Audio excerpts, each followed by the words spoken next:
Test, test.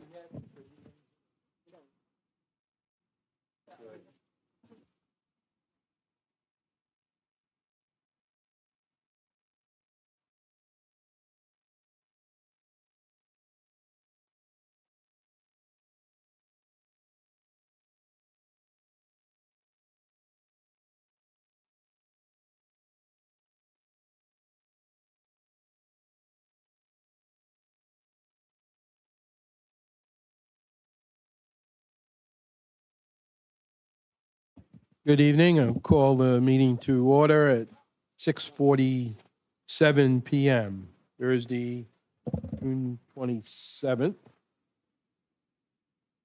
Madam Clerk, could you please call the roll of the council? Councilman Fogarty. Councilman Mawson. Yeah. Council Vice President Rego. Yeah. Councilwoman Souza. Here. Council President Rodrick.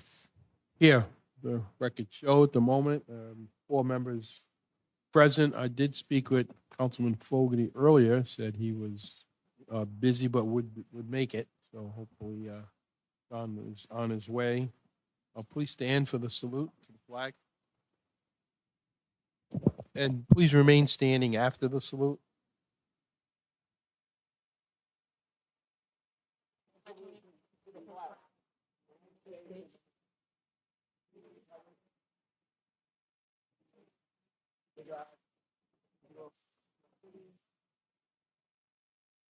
We just ask for a quick moment of silence. Before the meeting, I did attend the wake service. I think most of us who've lived in East Providence for a good number of years know Mr. John Resendiz, otherwise known as Jack Resendiz, and his wife, Ruth. Ruth passed away a week ago, and she was a special person to most in the community, worked with young families in the teachers program, and was just very close to a lot of families in East Providence. The services tonight, funeral mass will be tomorrow. So the East Providence City Council, and I know the city administration, sends its sympathy and condolences to the Resendiz family and would observe a moment of silence at this time. Thank you very much. Madam Clerk, let the record show Councilman Fogarty is here. So he didn't miss any of the fun. As soon as the councilman gets settled, we'll start.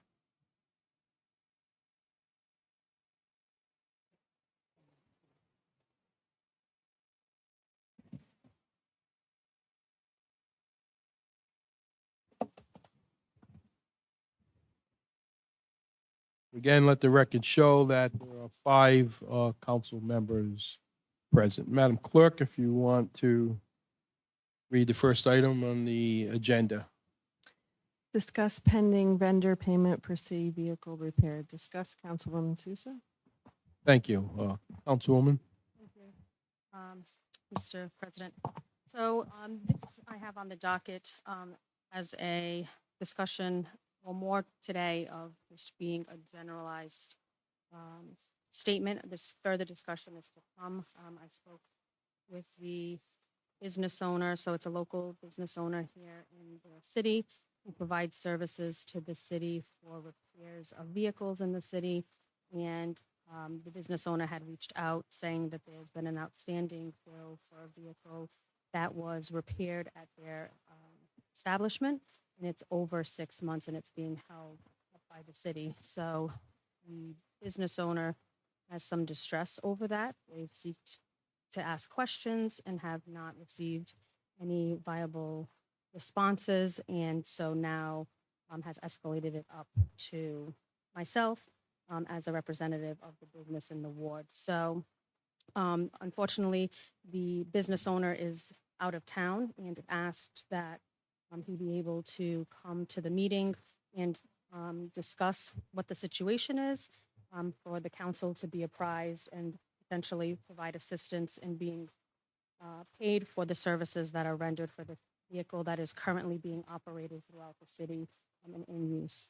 So that's all I wanted to say tonight on that topic. So Okay, very good. Thank you. Bringing that forward, and we'll follow through with that.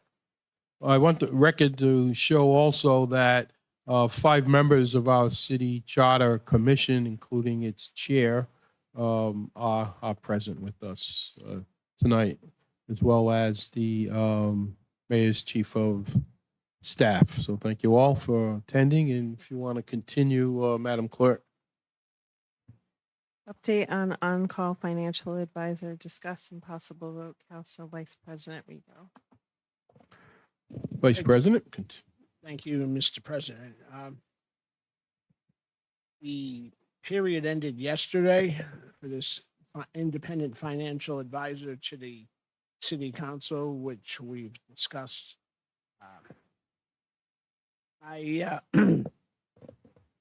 I'd like to re-advertise for a couple of weeks, so, because it was a short window, so I'd like to re-advertise so that we maybe get a better selection, and at our July meeting, hopefully we can make a decision and have somebody be ready for us when the budget season comes, so that we have our own set of eyes looking at things besides, the great eyes that we have. So I'll move this to the next the next council meeting. Sure, without objection, Madam Clerk, we could move this item to the next council meeting. Did your office take care of the logistics with the advertisements, or where was that done? You know? I worked with Jess Lamprey to get it published. And Who is so, that? She's in the finance department. In our finance Yes. department. Okay. So would you like me to ask her to re-advertise starting tomorrow for 2 weeks? But solicitor, are we covered with this?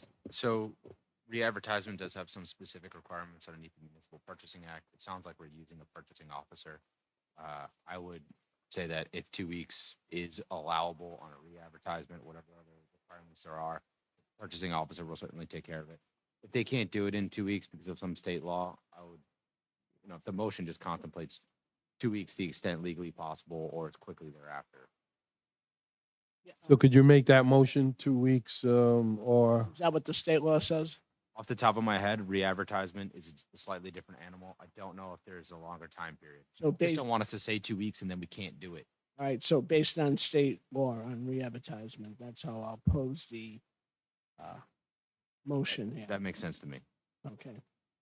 Madam Clerk, do you have that motion? It's basically to move forward with re-advertisement Based on state law. based on state law within a time frame as soon as practicable by all laws.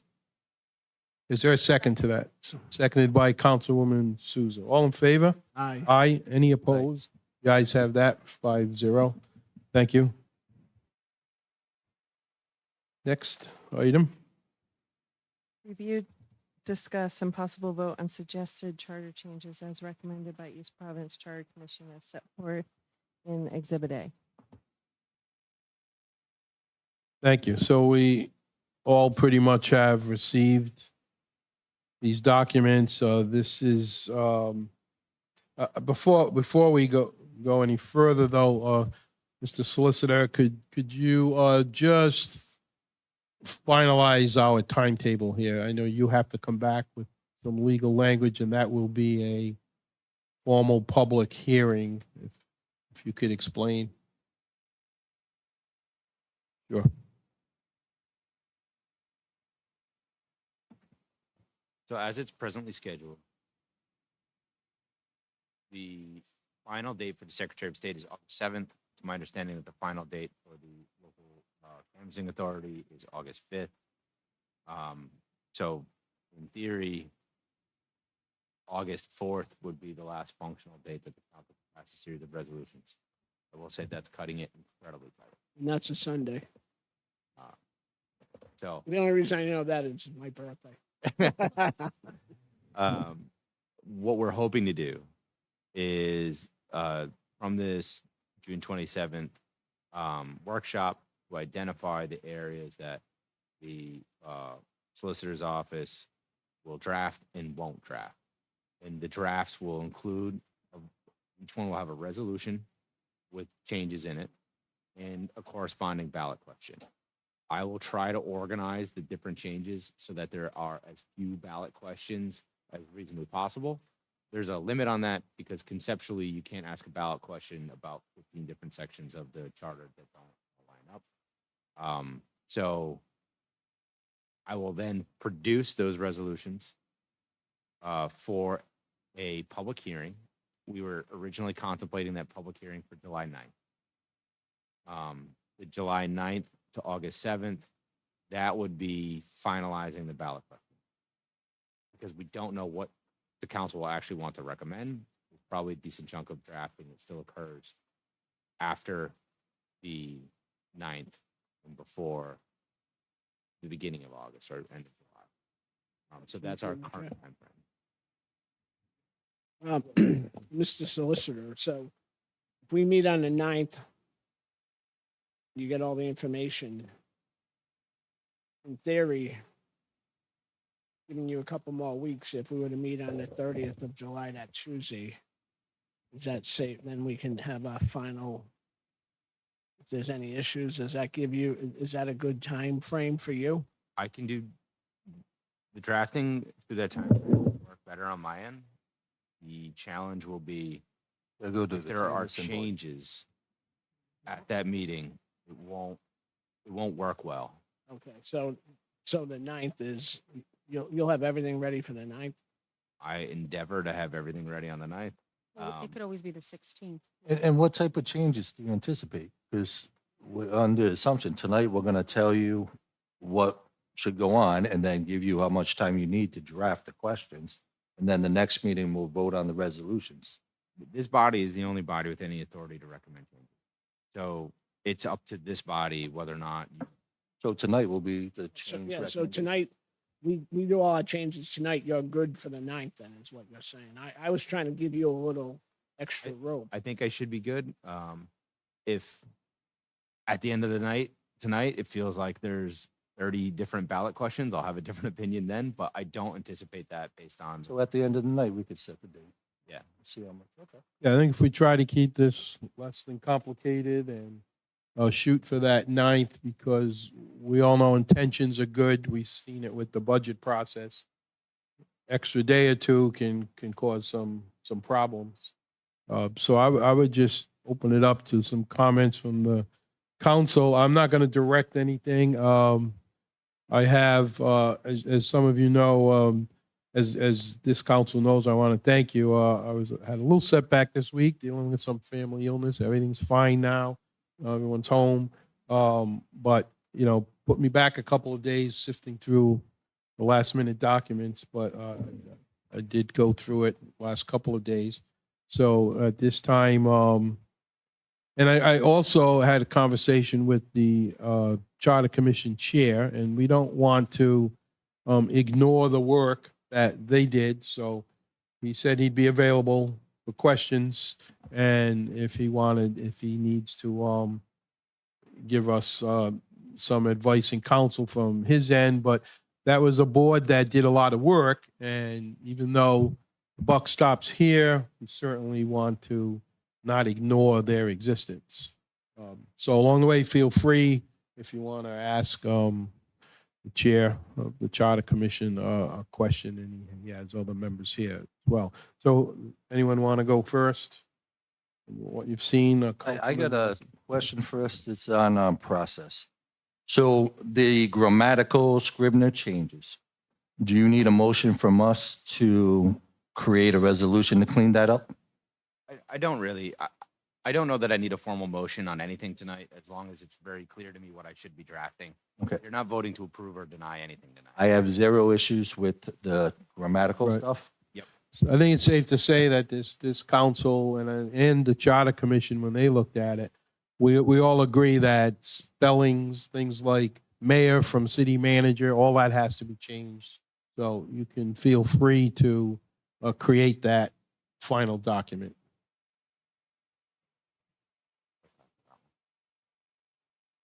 Thank you, Councilman. It may make sense. I know I mentioned earlier, go through the proposed changes than us, but it may make sense to just go through the charter and just do it one at a time. Start with Article 1 and just go. Just go through it, right? Yeah. Okay. I did have a general discussion before we get in, and it had to do with the appointments. I looked at this as the balance between the council and the mayor, and the mayor has certain powers, we have certain powers. We gave all the appointments to the mayor with council approval. Is there any appetite to discuss taking out the mayor and just have the council approval, just so you don't have one single source appointing to all different boards? Even though we got council approval, it's still one individual bringing forth names. So this gets into the gray area, the legal area that I think I'd like to see us maintain, or if it's, we have to change something, we need to have this balance of power. You know, we have the administration part of the city. They're the boots on the ground running things day to day. We have our legislative approach. I would not support that a council, and you're not saying this, I know, but that a council would have total appointment powers of zoning board, planning board, and all of these agencies where the mayor has no say. That's Well, my reasoning for that is if you have one person appointing that whole zoning board, it could be a zoning board that goes against what us, but we have elected we have reps. final consent. right, but we don't put the names forward. Right. That's, you know, and even back in my experience with the school department, there was always administration, legislative. Superintendent would recommend, Right. let's say, recommend a principal, but didn't get that principal if the school committee voted. Gotcha. No, school committee couldn't put a name up. So it was a good balance. Same thing with us. We could, for instance, if the mayor sent in the name of Jane Doe, Mhm. we said no. Then he comes back with John Doe, we can say no. He comes back with Billy Doe, we can say no. So we kind of control that process. We just don't hire the person. That's not a role within a good balance. And this was just something I brought up for Yeah, discussion. yeah. This isn't something I think, Not a hill no, I'm it's a fighting. good discussion, and I think. but it was should work. specific zoning, planning, those boards in the charter. Right. And going forward, I do want to discuss, I do think the enabling legislation should be where the appointments come from for other boards and commissions, not in the There charter. might be others, Councilwoman? Okay, so thank you, Council President. So I do have the same sentiment as the Councilman of Ward 4. I think through ordinance, there should be of how the appointments are made. I do think, to your point, that the mayor should have. So as one of the suggestions that I had proposed on the charter was that every council member, so for example, the planning board, there's 7 members. Every council member within their ward would be able to have an appointment, and then the mayor would have 2 appointments on that board. The zoning, again, it's a board of 5. The council would have 1 for each ward, and then the mayor would have 2 alternatives. So it did mix both, because I do, again, looking at the power, we want it to be fair and equitable. It should not be heavy on one end or the other. I don't think it should be a strong mayor form, nor should it be a strong council form. It should be an equal balance to ensure that everybody's represented appropriately and that one isn't able to overtake different areas of the city. And a lot of the things that we do pertain to planning and zoning, because we write the legislation that enables them to make decisions when things come before them. So I do believe that the council has a vested interest in those that are on that board. So that was my medium or halfway point, is you share the role between the appointments so that it's not one or the other. And then with, other boards and commissions, again, through an ordinance, it would delegate the equal distribution of appointments amongst the executive and the legislative branch. I have to go along with what my fellow council people are saying. If you want to look at the board or commission right now in the city that I think works the best, and some people might not think that way, is the Waterfront Commission. And the Waterfront Commission is made up of each, the five of us all have an appointment to that Waterfront Commission. The mayor has appointments to it, the governor has appointments to it, the Speaker of the House and the Senate. It's working together. We don't need to have, I agree, it's equal balance so that there's checks and balances. We do not need to have a strong arm one way or a strong arm the other way.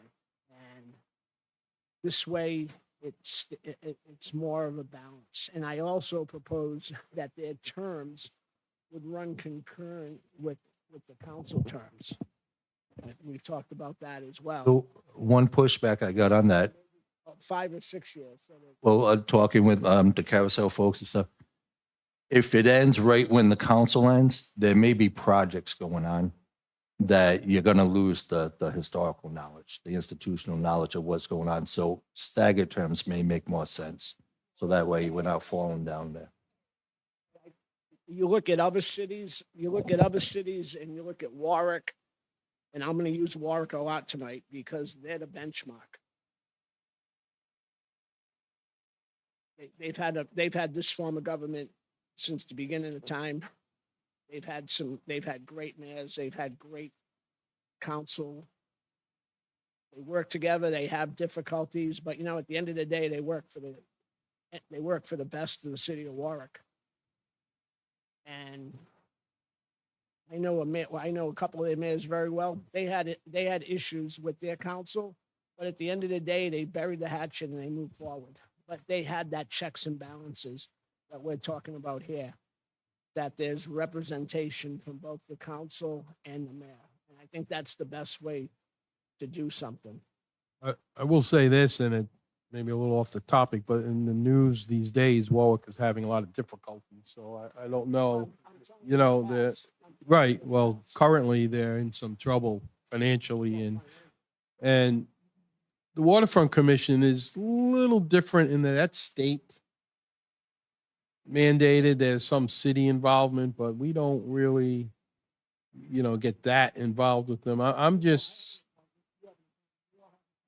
right, but the governor has the governor picks the chair, and Based on our recommendation.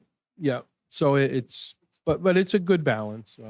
I'm just saying through the years, I've been familiar with, I haven't noticed any major problems with zoning, planning, these boards, I'm because just saying it we have gives the right to say opportunity. no. Right, but this gives an opportunity to kind of spread it out. We want to attract as many as possible, and there may be names that we can put up, but we're not the ones to put up the name.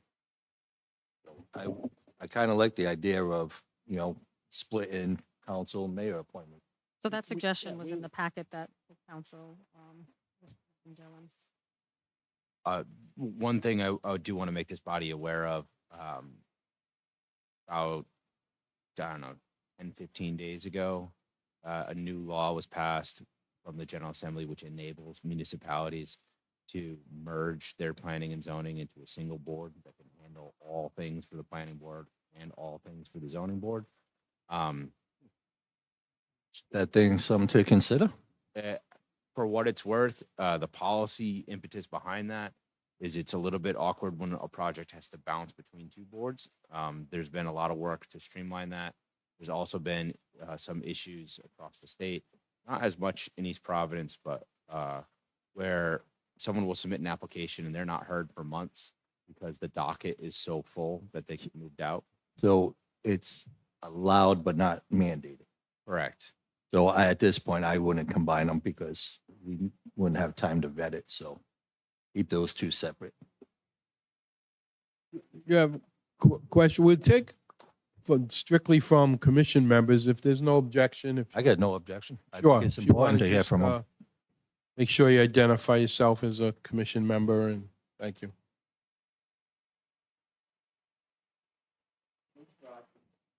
Bruce Rogers, 500 Warren Avenue, East Providence. I just want to make it clear, I'm not representing the Charter Commission. I can't. We haven't had a discussion on what I'm going to say. So, but I do have some experience on zoning. and I think the solicitor can enlighten us a little more. My form of government, the first time I was the mayor in the 80s, the city council did appoint the zoning board. Before I got on, there were lawsuits. In fact, somebody went to jail from the zoning board. It was kind of an area where you could put your friends on, and the way that was done, it didn't work out well. When the new council came in, and also when I was on the council in 2012, we still had that same form of government. We then changed the form of government to strong mayor council. And I appealed to the solicitor, if you'll allow me to now. Remember, the solicitor was our solicitor or our lawyer for the Charter Commission as well. I think some state law applies to the zoning board. May I ask him, Mr. President? Please. Sure. If you feel like you want to answer that. Or there is a state law that basically says that, and this is another portion of the state law that changed recently, that there should be 5 full-time members with 2 alternates or up to 4 alternates for each the planning and zoning board if you do not create a hybrid board. The only exception for that is if it's included within a charter. So there is an exception that allows increased flexibility if the board constitution is within the charter and not by ordinance. Yeah, and if I may continue, Mr. President, were there any qualifications put into what people or what kinds of people should go on the zoning board? I don't believe so. I believe that a common requirement is that someone live within the city, but I actually don't believe that is required by state law. I think state law is pretty open. In fact, state law would allow a multiple municipality planning board that reviews projects from more than one city. So the state is incredibly flexible, and municipalities tend to be very. Okay, and now are there any qualifications, not any qualifications, anything in the city call of the zoning board that the people should be spread out by district, by ward? There might be. Yes. Yes, there is. So zoning board, it says that there shall be 5, consisting of 5 members and 2 alternates currently to be appointed by the mayor subject to council approval, and at least 1 standing member be a resident of each ward in the city, and the alternates shall not reside. So you have to have one in every ward, and the 2 alternatives must not be at the same ward. So thank you, Councilwoman. You're That makes sense, and that goes along with what you said, Councilman Lawson, that you're going to be covered with, if somebody represents your ward. And you do have, as you know, recall, as the president so well stated, that if you don't want who the mayor presented to you, reject until you get somebody that you're comfortable with, especially for your ward. Because I agree, it should represent the ward, because each ward has zoning situations and zoning problems that may not affect the rest of the city. But to the chair, well, my opinion on that, and I appreciate your comments, is that though the mayor represents the city as a whole, the council members are very specific to their wards.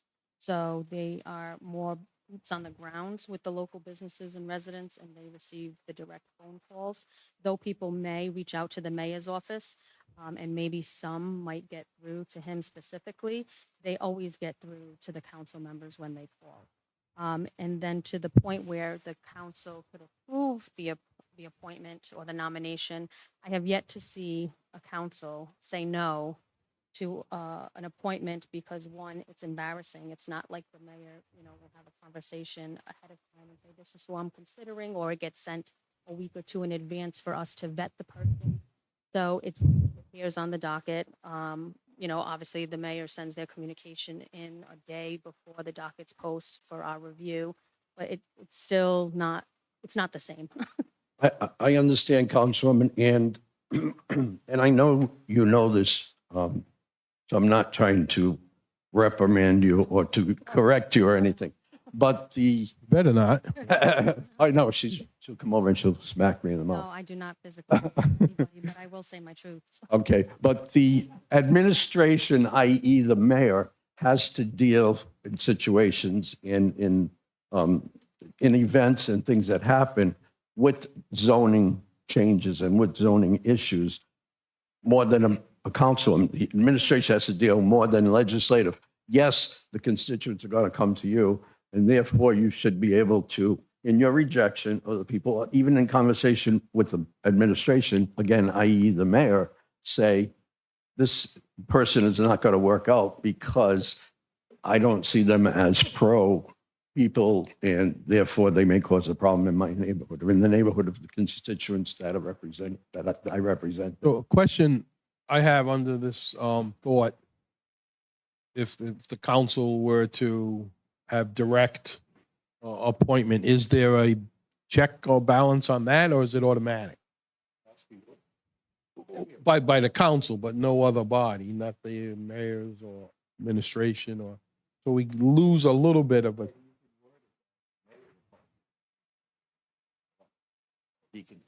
Right. So, and I'm open to it. I just wonder, I think, Commissioner Rogers brought up a point, and we've all been pretty good about appointments. I haven't seen, I'll use the word for lack of a better word, cronyism, but it could. A future council could get 2 or 3 votes together and put on a person that's not healthy for zoning. And we've seen it in the past. I remember that person that went to jail. I won't say the name, but I remember that time.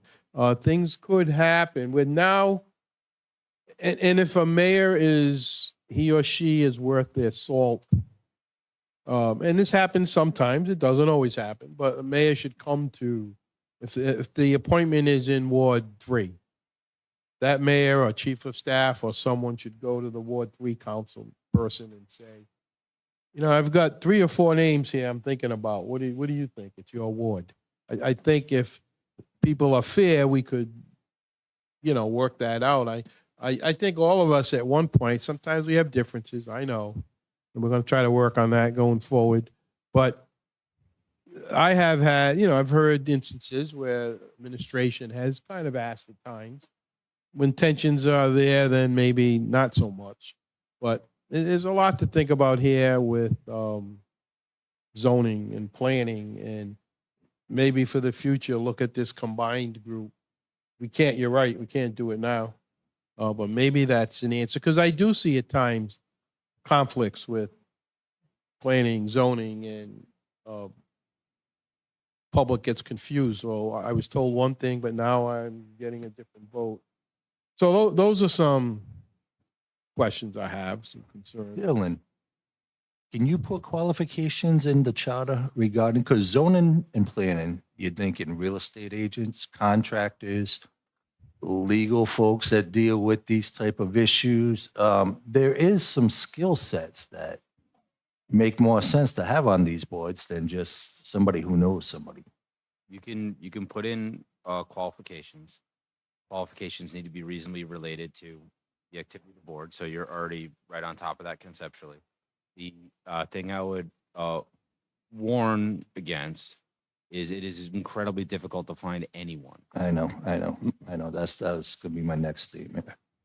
I don't want to handcuff us, but at the same time, we need to ensure. I think too, Councilman, things can be done by ordinance, right? So we have, the general need, the general package here, and then by ordinance, we can be more specific. Can we put preference given, that type of wording? You can absolutely put preference given. The thing I'll warn you about there is enforceability on that is next to none. But certainly, Well, it doesn't require us to pick somebody. right. So that's a fail safe if we can't find somebody with that skill set. But if we Again, left things the way it is and we had an ordinance that kind of directed administration that these are some qualification sets we're going to require, and they'll know. I've got to be very clear. Tonight, I do not want it to sound like I'm doing something personal. I don't want it to sound like there's somebody on these boards or commissions, exactly. I question everything. And going through this is a very important thing we're doing. So please, if you hear me questioning things, don't think it's a personal attack. No, good- It's, it's a good this discussion. is an important thing. So again, it was just a discussion. It's nothing that I am, if the consensus is we're going to split it, I'd be for that. If we want to leave it as is, I'm fine with that too. Again, I just thought it was worth a discussion because we're talking about after 6 years of this form of government, what's working, what's not, what needs to be tweaked. Mr. President, if I, Hang on one second, Councilman. Again, I said it at the first meeting in January or February when the board was sworn in front of us.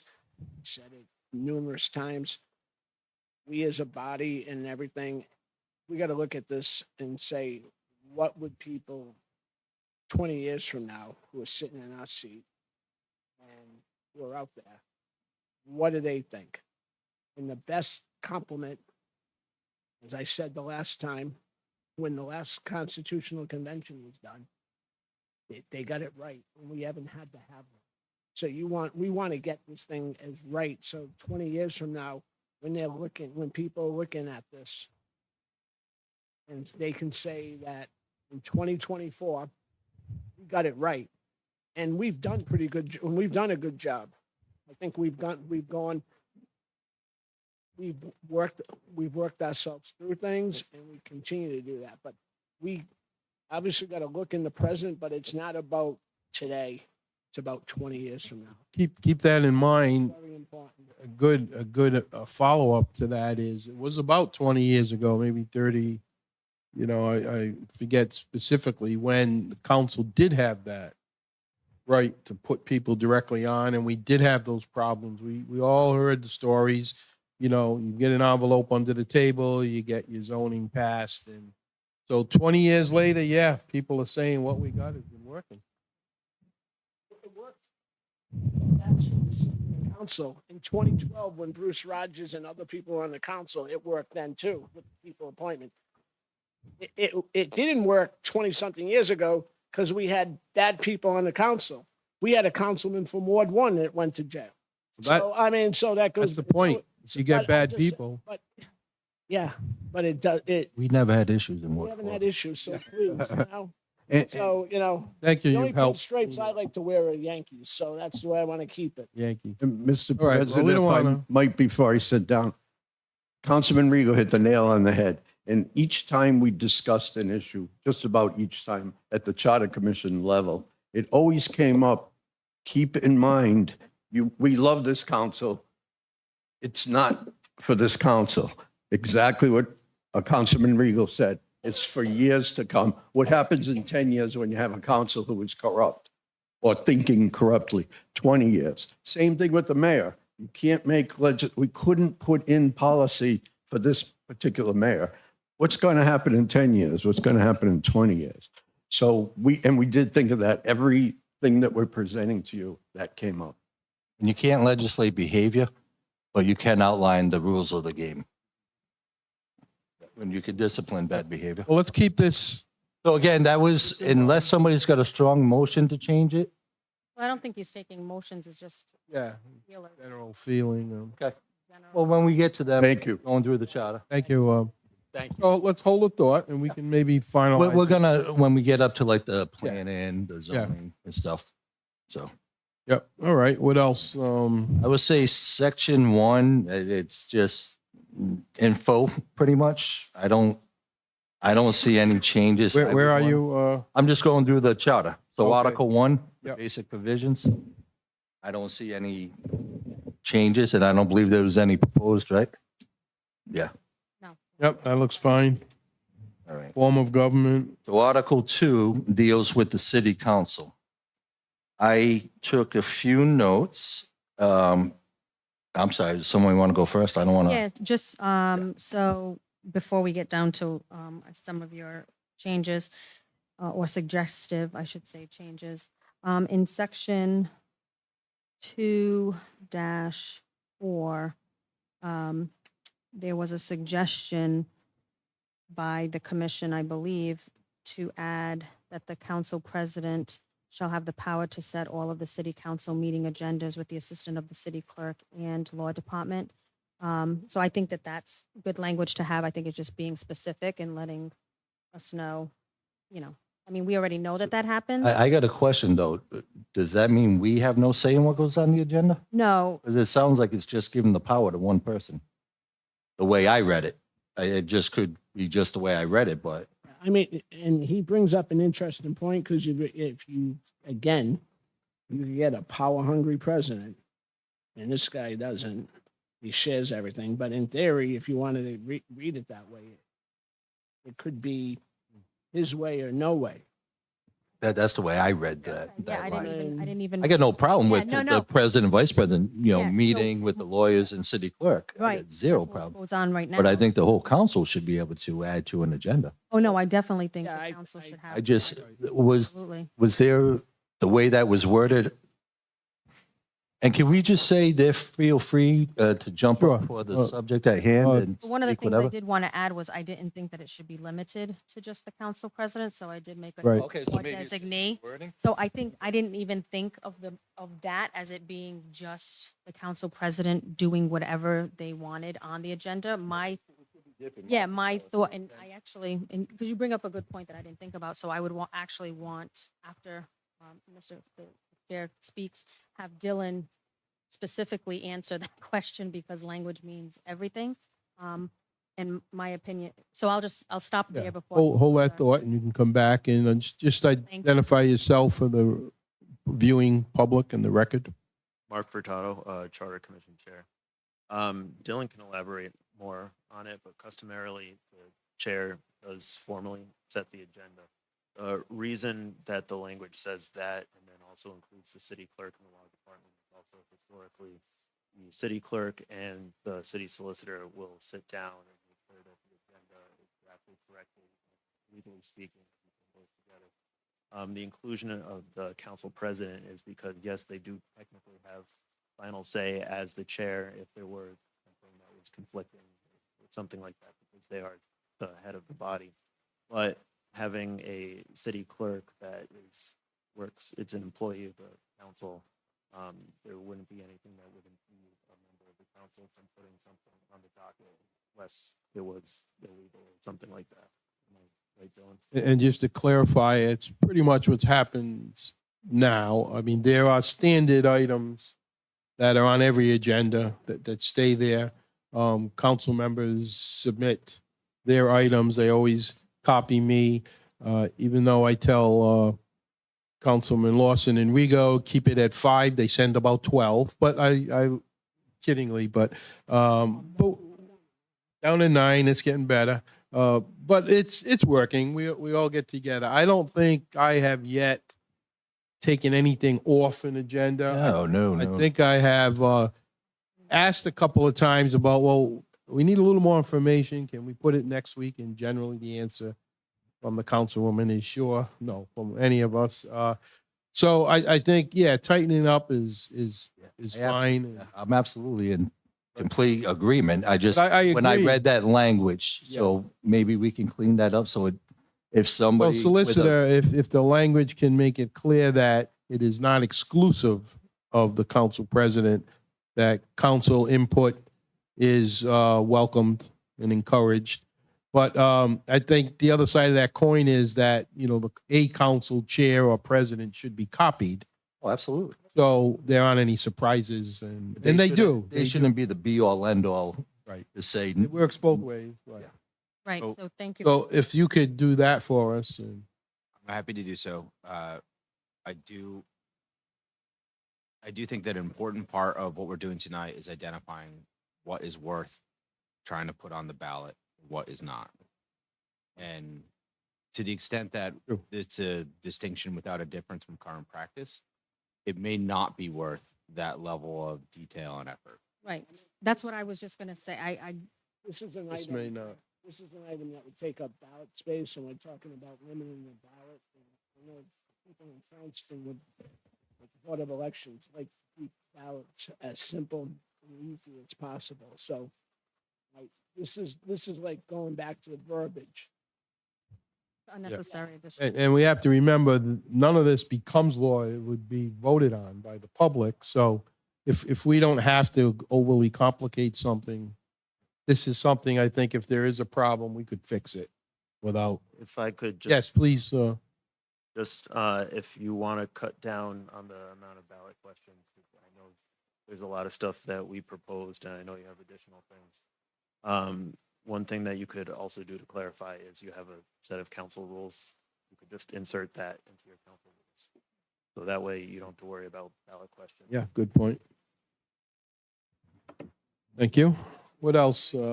So, 2.9, powers of the council.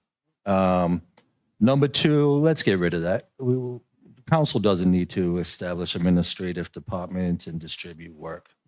So we can, in my opinion, just strike that whole line. The charter says that we have to have finance, public works, police, fire.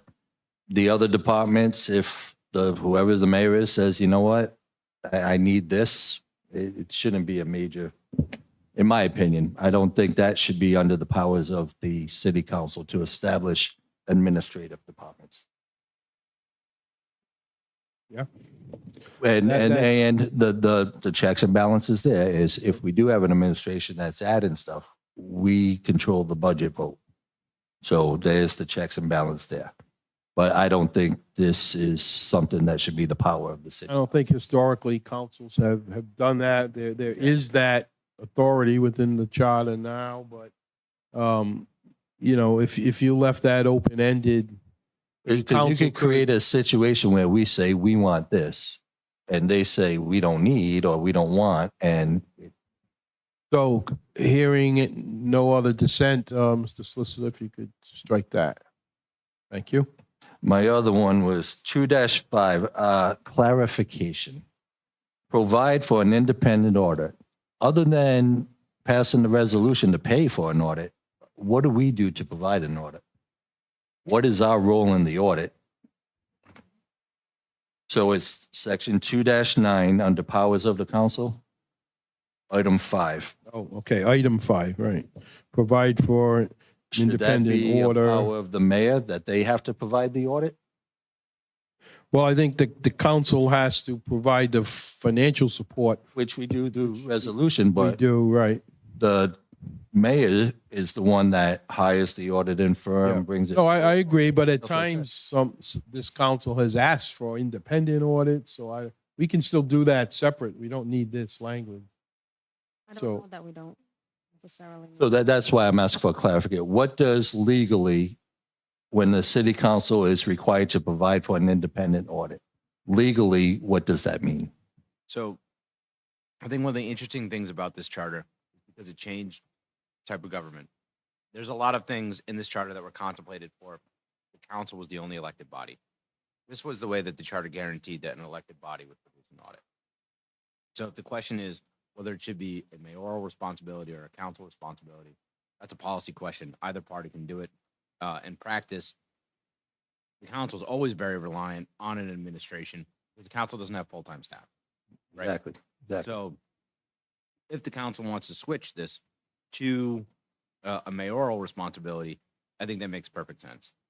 I would not recommend completely striking a charter requirement for an independent. Oh, no. Again, Mike, you hit the nail. Should it be the mayor or the council? And like you said, we don't have a staff. We're part-time, except for the retirees.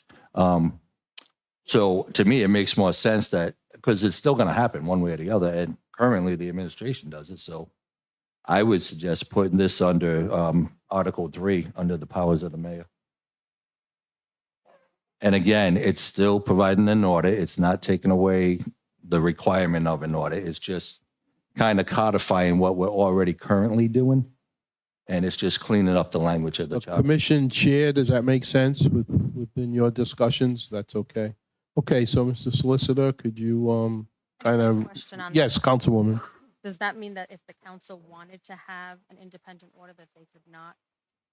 Okay, so where is that? There's no limitation. It's a mandatory requirement. So imagine the law changes the way that we're discussing it right now. There's a mandatory requirement that the mayor produce an audit. there's no prohibition on any other party producing an audit. So the council could produce an audit. I mean, the finance director could produce an audit. There's no prohibition. So This just says that there has to be one done has every to be year. one, and the ratings agencies care about that, which is I'll, Everyone comfortable with? I'll make a motion. I know we're not doing formal votes, but if The it's the, intention is that everyone on page with that on the council?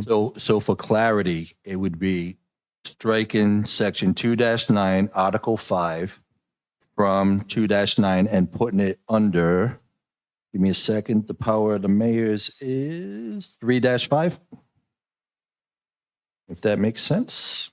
And again, it's not that we're taking away the requirement of an audit, we're just cleaning up the charter to reflect how we currently do the audit. understood. Shifting the wording, yep. No objection, so that's our intention, solicitor. And How do we, I mean, there are timetables right now, but how does it become more enforceable? Because I think we all live and, well, we're gonna get to We're gonna the need- other yeah, parts. we need and- to, Because by charter now, it has to be provided 90 days after the close. And we've been breaking the charter for years. yeah, we, yeah, And not, everybody has. that's what I Not, mean.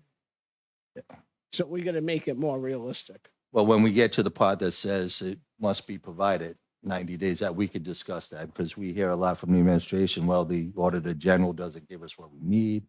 I mean, the fiscal year ended in November. We're going in July and we still don't have the audit. So it's, That's what I mean. I would like to clean up that language so we're giving either them enough time to That's what get I'm it done, saying. it's so we're not realistic. violating the charter. Yep. In any part of the charter, there are probably days when things are not followed, so And that's it's up to not done us. maliciously, it's in Right. the course of day-to-day activities. So Sometimes we just have to jump on those things, and we've tried at times, and so I think that will continue to work, but we can tighten that up. Yep.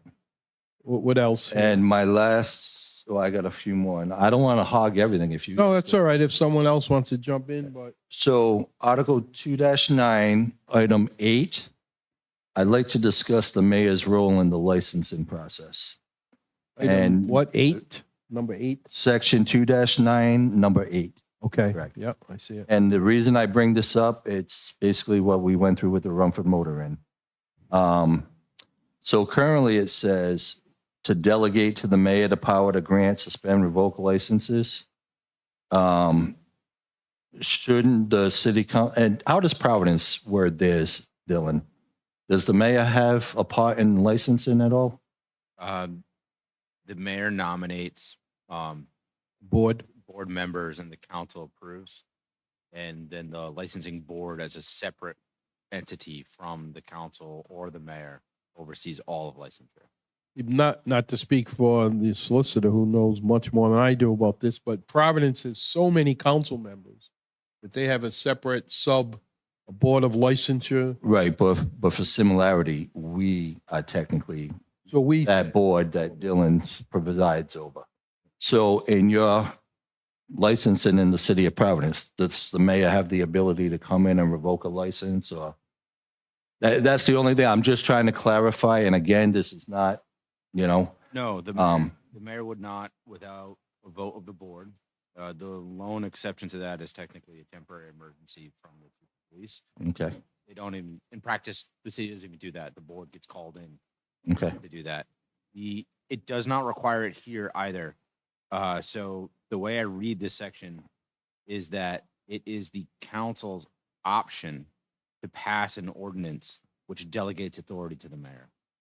It's not that the mayor, as I read this section of the charter, has no power unless if the council chooses to give mayor power. So what about where it says the council or the mayor may require an inspection, investigation or report? The mayor can inspect, but it doesn't give the mayor any power to take any action against a license. Okay. And again, I'm just trying to clarify this section. For what it's worth, you would not want the council to be the necessary body to investigate I agree with that. I agree. frequently enough. Yep, I agree with that. And we could also be sitting like a jury if You don't some, want to investigate we and don't want to investigate something we're, yeah, we're gonna have to vote on. So if I'm reading this correctly, from the start of the process to the end of the process in regards to licensing, no mayor is involved in that process. correct. The only power the mayor has under this section is the ability to require an inspection or investigation or a report. So, Unless by ordinance. yeah, unless by, So that could be. If we gave him the power. if we gave, Anybody. so we keep it status quo right now. The next man, whatever, down the line, is not involved in the process of the start of the licensing process. So there's a laissez-faire, That's correct. so they're not involved in the licensing process Unless a council. unless the council gave them. So they have nothing to do with the applications or anything like that. It's independent of them, and when it comes to us for, say, a liquor license or a restaurant license. So there's no involvement of any administration. That's correct. The practical reality is there is a licensing clerk. Correct. So there's no involvement other than the licensing clerk Processing the document. processing the document and no interference from anybody. Correct. Nothing from us, nothing from the administration. Correct. Okay, I just wanted to clarify that. And Dylan, this sentence, if any applicant, licensee, or citizen is aggrieved by the decision of the mayor in granting, refusing to grant, suspending, revoking, he or she may appeal to such decision to the council. The mayor doesn't have the power to do that. Correct. So should we just get rid of that sentence? You gave the mayor the power to do it by ordinance. The charter requires that the party has the ability to appeal the mayor to the council. So, Do they have the ability to appeal us? yes. It depends on what type of license, but generally, the Department of Business Regulations for liquor regarding entertainment, it's actually the Supreme Court by writ. Or Superior Court injunction functions as an appeal. We just experienced that with a different licensee. So yes, this body is subject to appeal, but not within the municipality. It's subject to appeal out to a Okay. different jurisdiction. Liquor would first go to DBR and then DBR to Superior Court after that. That's correct. I'm good I with think the it's. I'm sorry. clarification, but if there's anything you guys think. I think it's, it makes sense to, if the council is the licensing board, there should be no reason to include the mayor other for the reason of requiring an inspection or investigation of a license. And how do we request that inspection and investigation? I don't know that. Would that be It'd be a vote. of a resolution or ordinance? Yeah. Or it probably could be somebody a in the vote. community too that has inquired, I would imagine. To mandate someone perform an investigation. So let's use an example of a local business that had criminal activity. We wanted to get some answers. How do we start asking the administration to have the appropriate resources, research what's happening? I would, let me read it.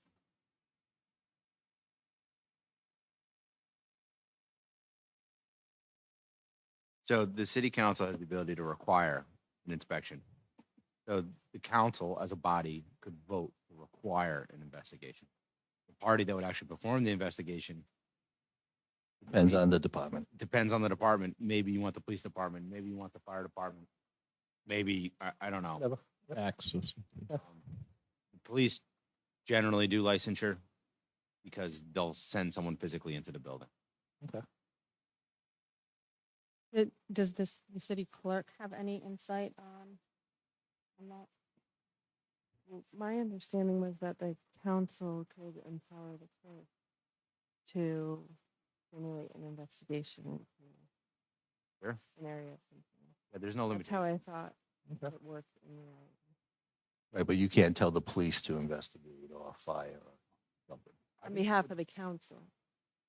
Oh, you can? Oh. I think you could. My bottom line, I just want to make sure we have the ability that if there's an issue with the license, to do something. And I just want to clarify where the responsibility of dealing with these issues lie. So that way, Either body, there's no limitation on the requirement to investigate. Either body can require. And we Councilman also- Rigo? And we also have the right, if we don't see, if we're being held up, we still have that right as a body to petition the Attorney General's office or the state police to do an investigation. If, again, I'm looking 10 years from now, we could have somebody who again, city council, and we could have a mayor whose best friend is running a business and it's happened a lot in other cities. And and they don't want to take action. So you either call the Attorney General or you call the state police and they would take Or a private investigator. a private, yeah. Yeah, so the key here is, I think I've heard that no limitation, I mean, right? So we could obviously, ask anybody. You see it quite often in other cities and towns. They end up calling the state police in to do an investigation. And as long as we don't lose that right to contact the state police.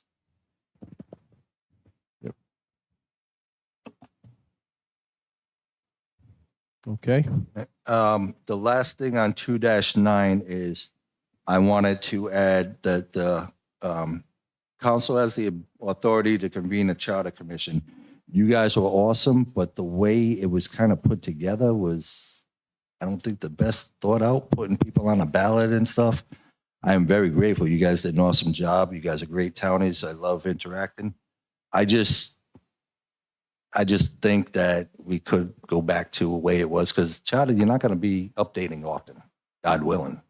So just a thought, just putting that out there. And then if that is the case, we could look at striking the other provision from the charter. And I would assume, though, if we did that, they stay in place in case, say, like after this election, something comes up and we want questions on the 2026 ballot. So they would still say seated. So I don't want it to look like, trying to undermine that. So You can craft it either way. If the preference is for them to stay seated, I would craft it that way. is there any thoughts on that? Do you guys prefer it stay as is or go to the council can do it whenever? Mr. Chair, you have the podium. You could add language about a charter commission. You also technically can convene your own charter commission right now. I think it would look kind of, in a practical sense, would look strange, but you can convene your own charter commission, just like you can directly put charter amendments on the ballot. In terms Where does it say we can do that in the current charter? The Rhode Island Constitution. Constitution. Oh, so then we don't even need it anymore. Okay. Perfect. See that? You asked the question, you get the answer. So I'm good with that. Thank you. 2-10 and 2-12. So 12 is the city clerk's powers. 2-10, I am absolutely in favor that not one of us should ever tell a department head or city staff to do anything. That is it's just a propensity for corruption, for people to get city workers to do stuff. And I am absolutely in favor that we don't have that authority. However, I do believe we should have the authority to reach out for information. My suggestion is we clean up the language in 2-10 and add something under 212 that says the city clerk has the authority to reach out to a department head. This way, there's an official record of the council reaching out to city employees. I don't want it to be where one hand doesn't know what the other's doing. But there are times where we just need to ask questions. And, again, you can't legislate behavior. You could have a situation if things are testy that we don't get information for a while or whatever. So I just think if we authorize the power of a city council member through the clerk to ask a question of we can leave it as department head, not even subordinates, just a department head. Just question, hey, what's the status of this? What's the status of that? Yep, no, that's good point, good idea. I think also not just limiting it to the city clerk who may or may not be available right away. A lot of this has to do with personalities. So I think the proper role of a chief of staff could be a help there. I think currently, and we all know we're going to work on some procedures on both sides of the aisle. Yeah. But I found with the new chief of staff we have, at least with me, my emails are returned pretty much immediately. I can always call. And I had to do it the other day. A constituent sent me a picture of a telephone pole that was sliced in half down on Willard Avenue. I think I sent you a copy. And within minutes, the chief of staff got back to me. Now, we had to get to Dan Borges, the DPW head. And I'm guilty at times. A mundane issue comes up. Someone calls me about there's an eruption in the street and water's flowing out. And I'm like, let me call Dan Borges quick because, I'm not going to bother the mayor with every little thing. But I won't direct him. Just give it, no, I mean. Just calling and saying, Yeah, and we're just Director. saying we should have the power to be able to do that. right. Currently, But Just wanna make but I want to make sure hang on a second, I'll get to you. I want to make sure that, and this is where I might have to be a little firmer and make sure that it doesn't get abused. Because maybe no one here, but there have been council people that will call. We had one, before, not present, who would call and say, you will do this. And that can't work, not in this form of government. With the city manager form of government, 3 people would play games and they tell the city manager, you don't do this, you're gone. Well, we fired 6 in 5 years, right? We learned that lesson. That's why we have a mayor today. currently, all my communication, Patricia's on. So if I email Dan a question, she's on it. But that's me. So Right. I think it may be smart to have some charter language to define Exactly. that interaction. Right. And we did try a couple councils. ago. And again, I Tried to refine it. It did get refined a little, but it might need more and tweaking. again, I don't have a problem getting info. Right. I just, like you said, we're looking ahead that, we just want to ensure things are good. I don't care if we put that the city clerk will put the chief of staff on the request, if we want to word it that way. So that way they're in the loop of what we're asking. I get zero problem. That's transparency. But I just think that we should have the ability, if we ask a question, Before Patricia speaks, Councilman Rigo. If we can't, as a council person, as it said before, we're the first line of the residents. If we can't call on a Monday, Tuesday, Wednesday and say that the trash hasn't been picked up on Catlin Avenue, hasn't been picked up on Fifth Street, hasn't been picked up on Calendar Avenue, then you know what? We might as well. Those are basics. I mean, that's what, so we're not ordering it. We're just being, hey, we can't do it. If we have to, the basic things like, okay, my street hasn't been plowed. We're giving a heads up. We're not saying go out and plow it or go do this. I mean, But I think it But- could help instead of 5 people, it would help to funnel it into Exactly, the city exactly. clerk Well- or the chief of Right. staff, so we don't get. then we'll go right to the city clerk because I keep my business separated from the city council business, especially on certain days where if I'm in a meeting and I get the phone call from the constituent, I don't have I don't have my city laptop with me or one that carries the information. So I'll go to the city clerk Yeah. to say it. But I mean, if I call Donna McMahon and say, hey, Donna, the truck has been picked up, at least I got the answer. I mean, if you're telling us we can't do that, then we might as well just go to Roger Williams Park and get the 5. And again, my emails to Donna include Patricia. Yeah. So So, Can I make a- chief of staff, 1 second, Councilman Fogarty. Thank you. Yep, sure. I think it's been working fine. Dan has been here several times and said more than several times, I'm free and available and more than willing to respond. Just reach out. So I have. I'm not on Minor that things. agenda that much on the docket because things have been taken care of. I mean, you know, I'm one of the ones who first started out disagreeing with the mayor. I find it to be finding more agreement and getting things done. We gotta move forward. There are things we're gonna disagree with. But this subject right here, the department head and the heads that do their jobs, I'm not bothering them, but if I see something, I say something, and they've been more than willing Yeah. and cooperating and getting things done for the city, and that's what our job is. And And we you know just what, it wanna ensure comes- You have the power to be able to. It comes down to a little bit of professionalism and common sense. If we all call because a plow wasn't showing up or whatever, but I do think that chief of staff should be copied because Absolutely, I do. let's say we call Dan and he moves a plow to another street. And then someone in administration gets a call from that other street where They the don't plow know was why. moved. And they say, well, what happened? The guy started to plow my street.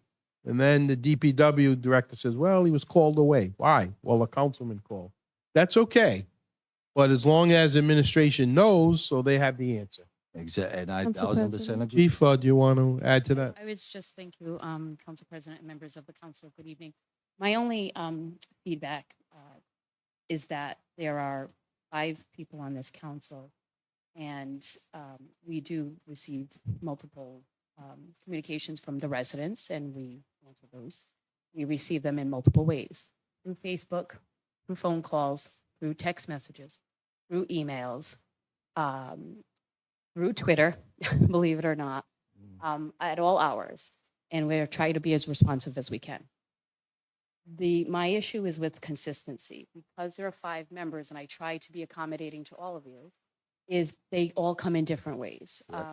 Before some of the members of this council joined this body, for example, Councilwoman Souza, her preference was to use Q Alert.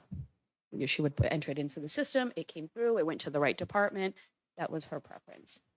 Council Vice President, you have your preference where if a constituent contacts you, you reply to them, you include us, you ask us to address it, it's addressed.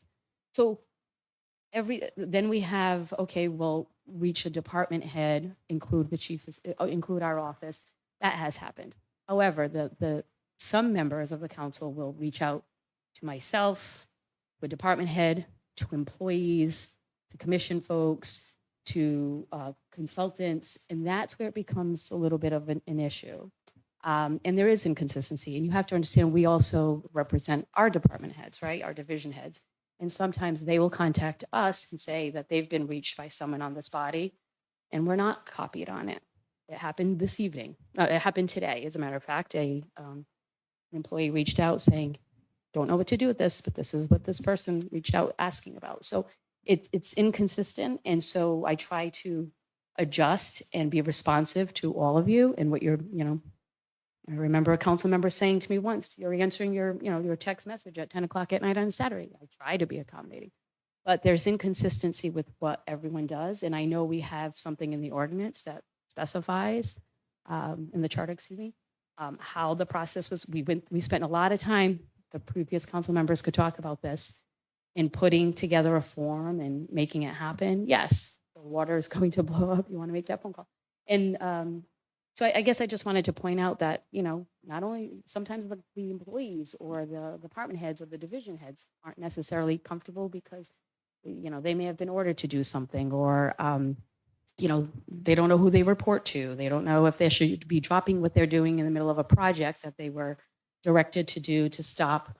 So address it money. takes us back to what Councilman Lawson Nobody was should- saying, go You should be through a. telling your people to drop what they're doing and go. And if there's specific examples, please bring it up. But what you're We'll saying address is funnel through, if it's the clerk. I That way it think the eliminates. easiest way is the clerk emails the department head, CC the chief of staff.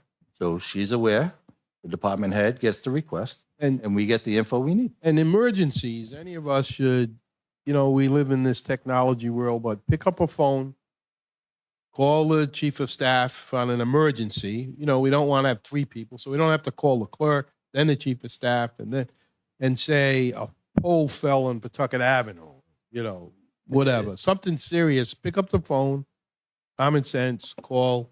But I think your initial plan was good. Go Just a through the clerk. consistent, so by charter, we know how we communicate Before you go on, the clerk has been trying to get my Okay. eye here. So, Madam Clerk, did you want to add to the discussion? I think what I was going to say has already been said. The clerk is the liaison for the city council. And for the most part, I experience what Patricia experiences as well. I get contacted via text, via Facebook Messenger, via, Right. all different ways, which is fine. It's my job.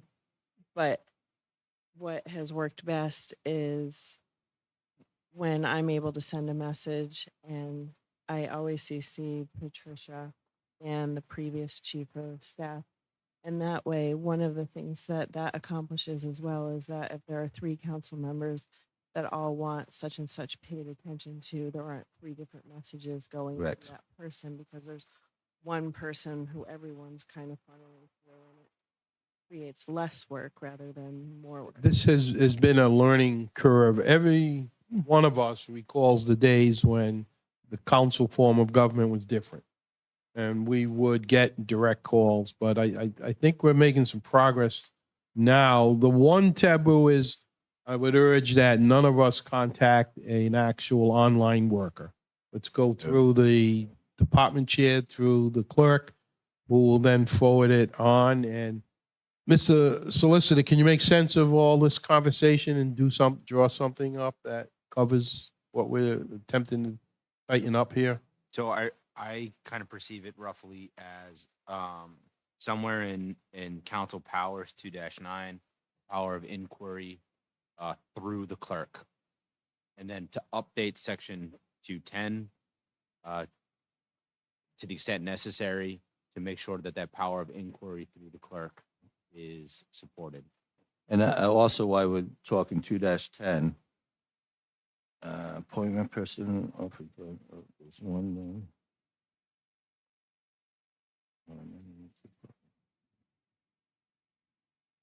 Okay, yep, no, that's a different place. We'll get to it. So yeah, that's it. We just want a clearly written, so we all know the rules of the game. How can the council interact with department heads? And I like the idea of one point of contact, copy in the chief of staff. So that way there's full transparency. Everybody knows what's being asked. And via email, there's a record that we can go back and audit and say what actually was being said.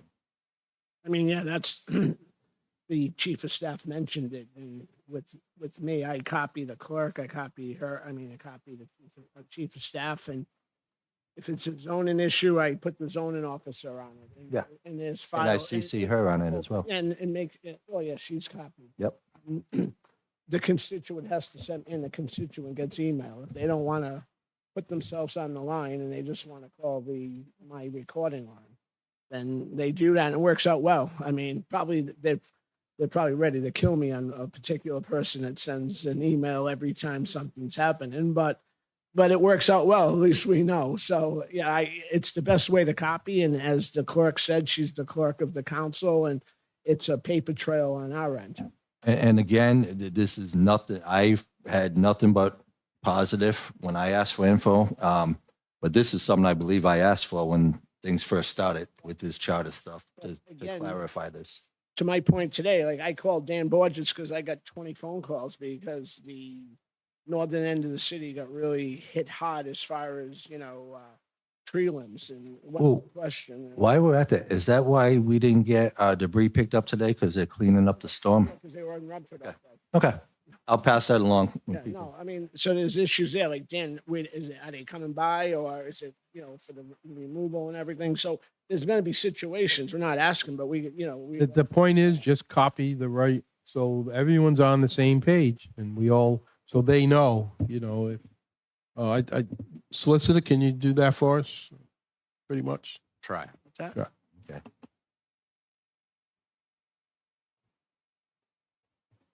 Exactly. What's next? What else do I have? I got on my list 2-15, clarification, and this is independent audit. So if this language, should this stay under the powers of the council? Or if we're going to move the provision that the administration provides the audit, should this be slid over under Article 3? If I'm following the concept as it's been introduced, we talked about moving 2.5 to 3.5. I may just strike 2.5 and change 2.15 to be a mayoral requirement. So you would move it from Article 2 and put it under Article 3? Or would you just reword 2-15? Is section Article 2 is really the city council. So I would move 2.15 to section 3, and I would update the language to reflect that the mayor must do all of this. Okay. We, as the council with the budget, we hold that responsibility. Correct? So we should be the ones to be responsible for the audit. I mean, because we're the body that's we're charged with the financial responsibility of the city. Right, but the charter will stay, the administration has to provide the. Right, we receive it. No, but, It's just not our responsibility because we don't have staff to well, hire an well, auditing firm. well, right now, the last council appointed this present firm, correct? Well, it has to come to us. That's what I you mean, know, yeah. For appointment, So, but we're not, That's what I mean. Right. As long So as we we're, don't have that. no, we're just keeping that, as long as we don't lose that responsibility of picking the auditing firm. that's a legal But we requirement. Yeah, I mean, we just got to make sure that's all tightened up. That's all I'm saying. Yeah, that will stay. That's all I have for Article 2. I do gotta hit the bathroom. Apologize. You need to know information. I really didn't know that one. If I Yes, to Councilwoman. the powers, just speaking to, again, the licensing. Where are So one you, of the, so under 8, so this could, I guess, go anywhere. I don't know if it would be a number 9, if we, number 9 on here. However, the city solicitor at the pleasure of the council wants to put it. But, so we ran into a situation where the council was told we had no jurisdiction over a certain licensing in the city, to be able to question it or remove it or suspend it or investigate it. So I want to make sure that, the By the council- courts, you mean? yeah, because there's a gray area. So to close that gap, I just wanted to add language to our charter that states that the city council holds, obviously if it's not in conflict with state law, unless state law doesn't define it, that the city council holds the power to grant all licenses, permits within the city and the ability to revoke them after a show cause, all that language. I think that the last note within your presentation is critical. I think if it reads as though the council has discretionary authority on the issuance of licenses and the revocation of licenses, I think you're going to have a constitutional challenge. I think if you write that the council, subject to, standard due process for cause, can deny a license.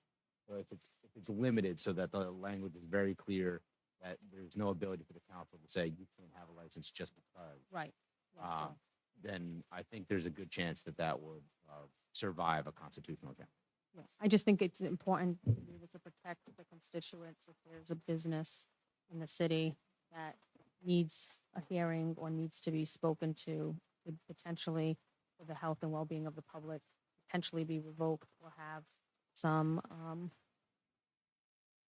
supervision over, or, like a temporary license, or, and I know we've done that in the past in the way of not issuing the full license, but monitoring the license.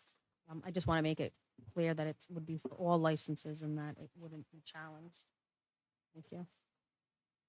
And before we leave Article 2, I am not in favor of moving the clerk appointment to the mayor. And I want to be very clear my reason and why. I 1,000% support a mayor having the ability to appoint department heads.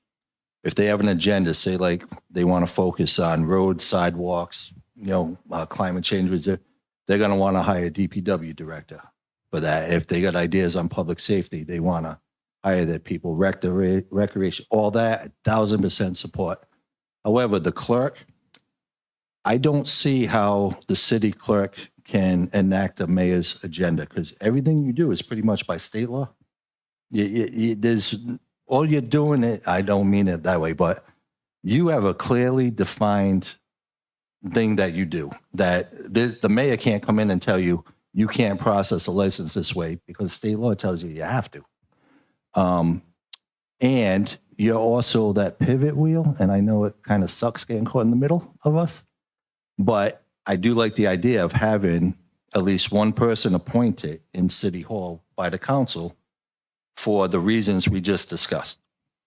So that is and I am all ears if somebody thinks that's off base, but if the role of the city clerk somehow is something that pushes a mayor's agenda, I'd love to hear it. But when I look at the clerk's office, all I see is state licensing requirements. So that's why I'm not going to be in favor of moving the appointment of the clerk to Article 3 under the powers of the mayor. I agree with the councilman from Ward 4. State law really mandates everything. And as I mentioned at the last meeting, this body is the most important body that has to deal with the Secretary of State's website, clerk base, posted meetings. We run into a situation where, and again, down the line, where there's an adversary relationship between a mayor and a council, then it's not good. And we did it the right way. And I said it before, we went out, we didn't hire a crony. We went out and we took applicants and we found a person.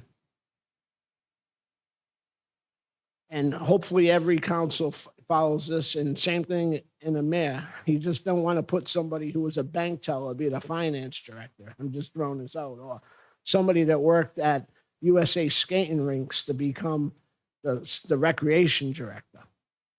We did the right process and it works. Somebody who knows the laws. We didn't run into a situation, and this is only coming up because there was a bad apple before.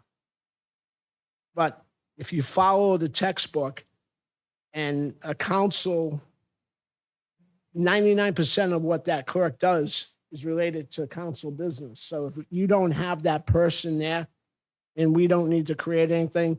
So I agree with you. It's going to stay this way. So I will slightly disagree in the point that what she does for the council is not the bulk, it's the record. So Oh, that's what I'm saying. Yeah. That's what I'm referring to, but state recording stuff with the state. with the Exactly. When I meant that with Secretary of State clerk base. yes, I mean, absolutely. that's what I meant to say. I But didn't like mean- setting our agenda, stuff like that, she doesn't spend her whole day. No, but I'm talking about probably the most important job is being in regulation with general laws, with the Secretary of State, and you just can't have anybody. I mean, if this clerk was to leave, or if we decide, whoever, the next council, follow the footprint, we don't need a political hack in that job. Mr. Chairman, would you like to comment? Sure. I was just going to explain the rationale for the way that the Charter Commission voted. Sure. So if you look in the charter for appointments, there's only two positions that say, that describe the position as an officer of the city. One is the city clerk, the other is the city solicitor. And the rationale behind that is because I know in practice, the city clerk does report to the city council because it's the appointing authority.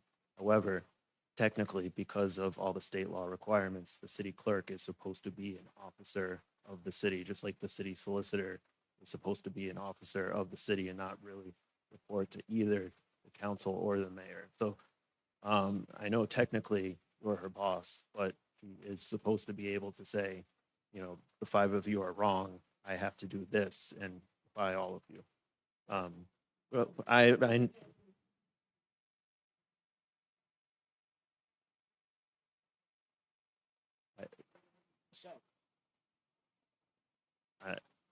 so that was the rationale behind that, and moving it as a department head was because of the fact that across the hall there is a department. So really historically, and also just from my personal experience, which was with the previous city clerk, was having a council appointee as a department head over administrative staff, was trying to fit a square peg in a round hole. I'm not commenting, or saying anything about the current clerk. Just talking about you have state law requirements, you have the duties that go on with the council. But there's also things like creating a budget, having staff that reports to you. I know there's a deputy clerk, but what we came to a conclusion was that essentially you would separate the positions of a department head, and then all of the agenda setting, minutes, things that the clerk currently does for the council. That would be I think we called it a clerk of the council doing. So that was the rationale that we had. And it's a dichotomy in that office, in that department. You have basically an independent city clerk over the office, but the deputy clerk and all of the other clerks are within a union. And, there are different people to report to, but I go back to when you have the right person, as Councilman Rigo said, we have now a little common sense, and it works. I mean, the clerk has to work in an office 99% of the time away from us. We're not here. So that person has to be able to work with this building, with the administration, with the other persons. But I'm for keeping the status quo. I mean, we've got it working, and keep an eye on it. And I think it was a meritorious suggestion, and it kind of made, we were thinking that way at one time, but we kind of want to stay the way it is. When we first got elected in January of 23, we were all over the place, and we did the process. We went out, got the applicants, got some really great applicants from law firms and everything. And I mean, we thought about having just a clerk at our meetings and have separate, but we're again, ready for it status worked out quo. well by having, Valerie Perry and Anna and Rick doing the initial interviews, and it worked out well. And hopefully, I know we can't put that process in the charter, I don't think, but it's a good footprint for people to, for future councils to use. So, Mr. Solicitor would keep the status quo, Councilwoman? Yeah, thank you. I think through the council rules, we could probably amend something of the process in which a clerk is appointed. I mean, in the council rules, we could pretty much do anything that we really want as a Some council. duties or? Yeah, to make it, more defined without having to put it in the charter. I agree that you wouldn't need to add specificity to the charter by ordinance to the council rules. You could add specificity as long as it doesn't conflict with the charter. Right. But I do think, to the chair's point, and I guess it's a lot of the discussion that was had over several meetings with the commission about the city council having a clerk, a clerk of the council that wasn't the city clerk. I do think that there is some validation in that. So one of my suggestions is not obviously to get rid of our city clerk, that she or she would still report and work with the city council, but that the council would consider either through an ordinance or just a simple line in the charter that would say that the council would have an council assistant coordinator, a council coordinator that would be appointed to the council through a hiring process, which would report that, give preference to someone in the city, city resident, and that person would fall under the city clerk and assist in the duties of the city council, and whatever those may be. Yeah, we don't have staff. So like when we get the financial, would we don't have fit- somebody to aggregate and stuff like that. That might be a discussion during the budget process. But that's separate from the city clerk. That would be, This would be, yes. and we don't need the charter. No, I don't know that maybe, I think, so two things, two thoughts, right? So that could be done by an ordinance. Mhm. do that.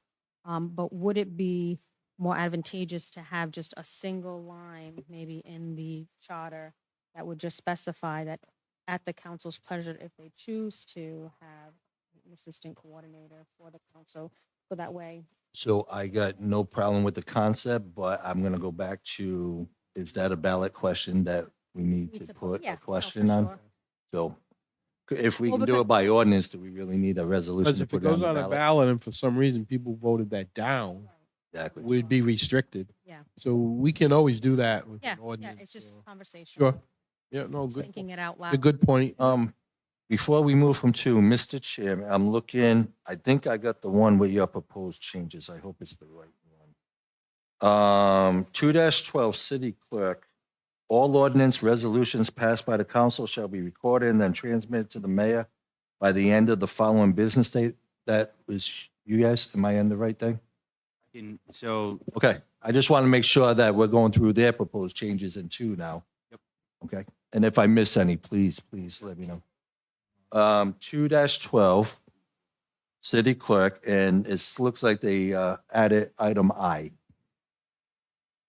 there is a specific package, which is a series of financial changes, date changes, advertisement changes, Okay. some timeline changes that I put together with Malcolm. I think I understand pretty well about 80% of Malcolm's desired changes. This is an example of something that I am putting in here because there's a series of timelines that don't work well with a budget plus a veto. Is correct for that. Okay, that's all I need, and I'm fine with that. Okay. I got 2-16. Procedure of the council with regards to ordinances.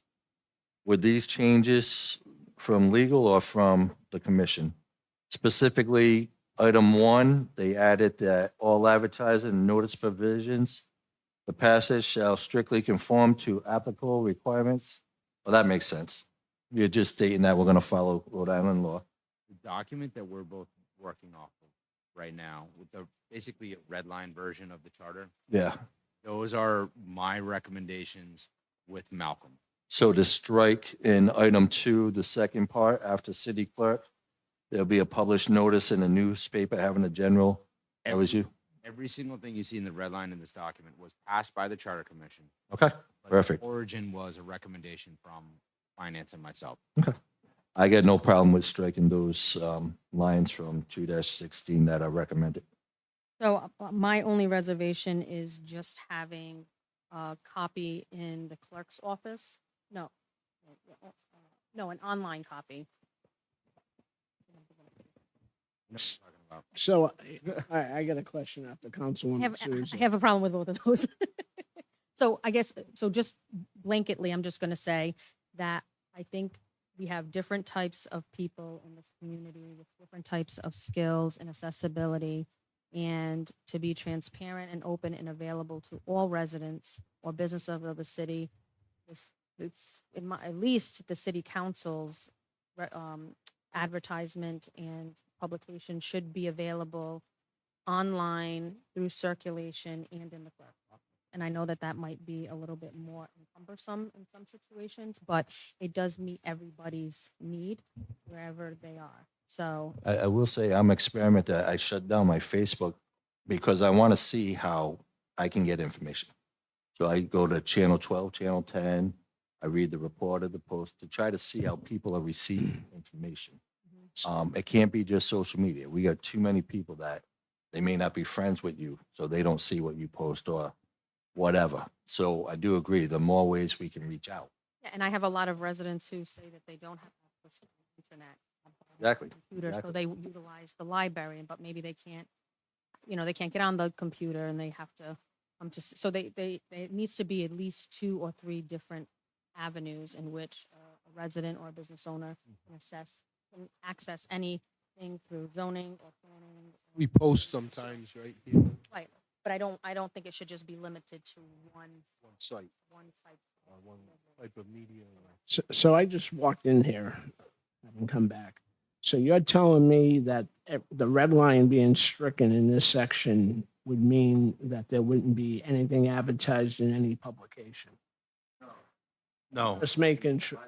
Yeah. By law, we have to. That's, Yeah. I just wanted to clarify that. I walked in late, so I apologize. So So all the legal notices, the liquor license, everything will continue as status quo. not exactly status quo, but everything would be produced publicly. The issue that we have is the charter has, in many locations, distinct advertising requirements, which are different from the state open meetings act. And it just kind of creates two sections of law that you got to figure out in order to get something right. The open meetings act is always going to control. I think if we remove the notice provisions from the charter and just say in compliance with state law, every time the open meetings act changes, we don't need to do a charter change to stay in compliance. So all the liquor licenses will be advertised in the local newspaper, continue to do it that way. And we're in agreement with DBR, and that was my concern. And you made the point that it solidifies why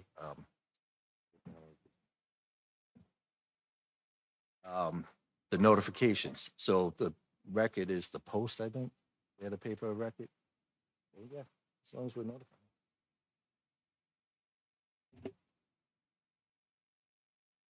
Next, anyone? Did we hit all of your Article 2 proposals? I didn't miss anything? Okay.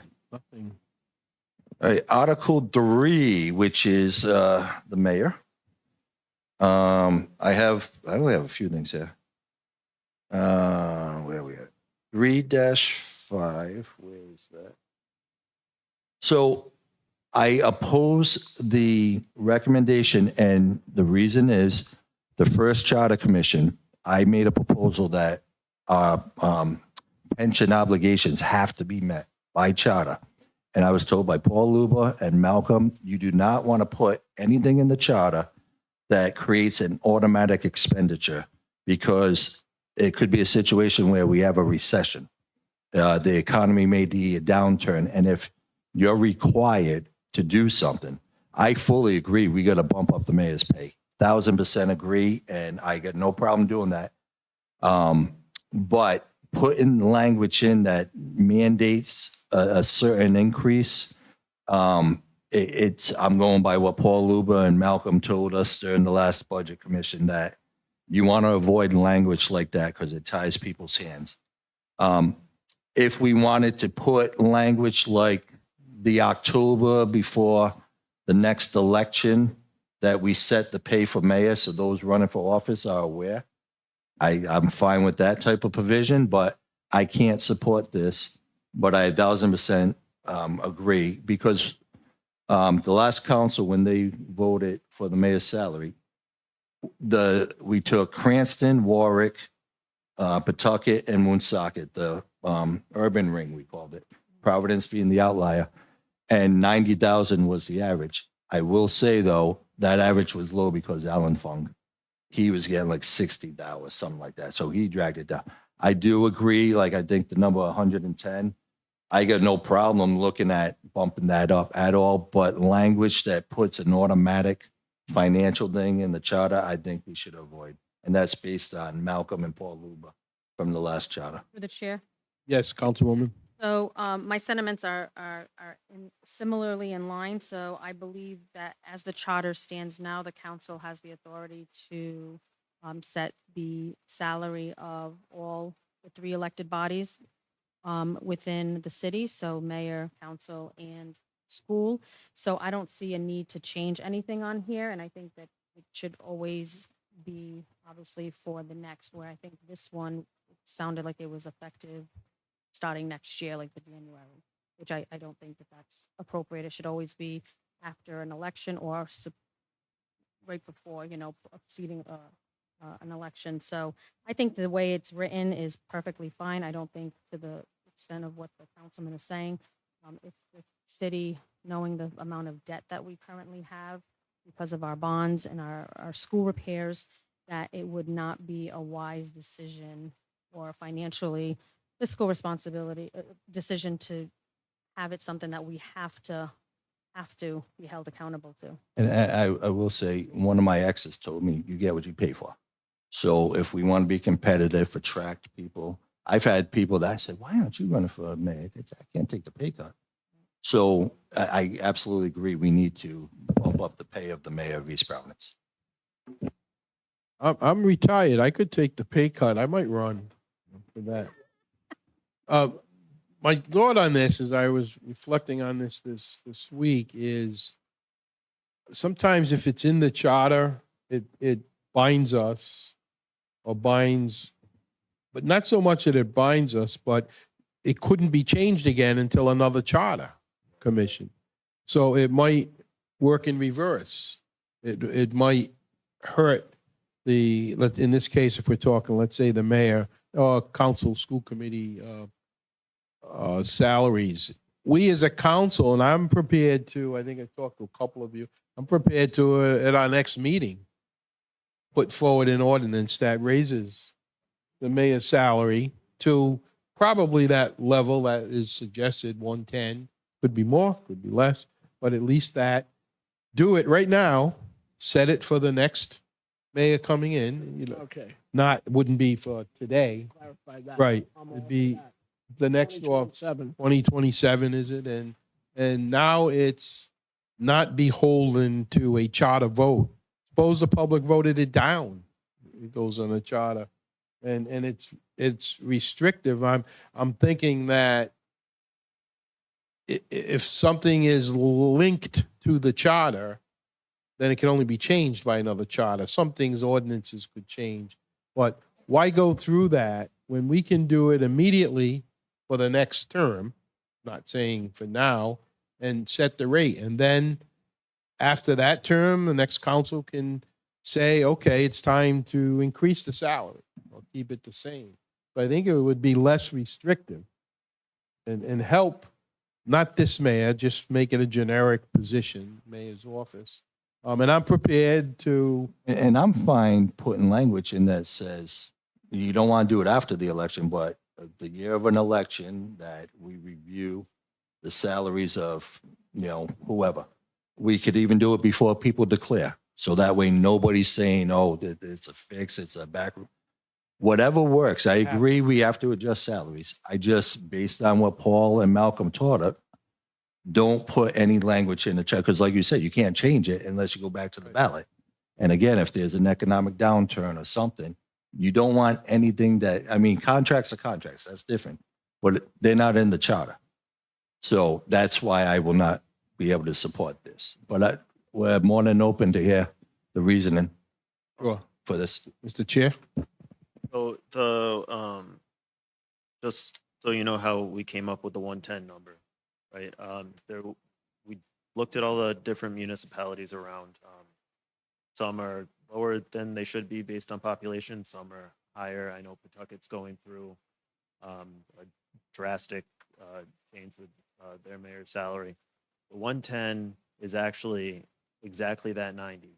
All that is doing is taking the CPI from January 2019 to whatever it was, April, that we voted on this. That bumps it up to, it would have been 110 and change.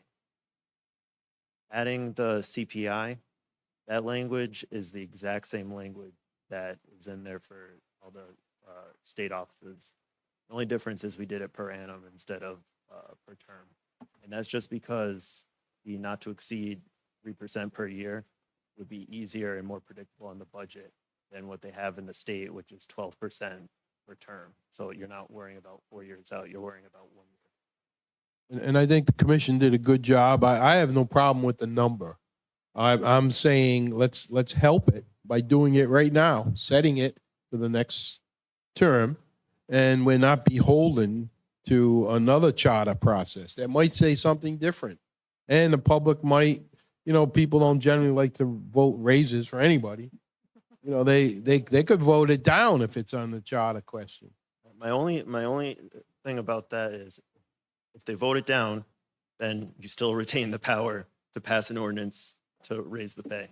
But you still have both options if you put it on the ballot. we could just do it now. And I'm prepared to have the solicitor work on an ordinance for one of our next couple of meetings to do it right away. Let me eliminate the question. Maybe after- Another commissioner, would you like to come forward?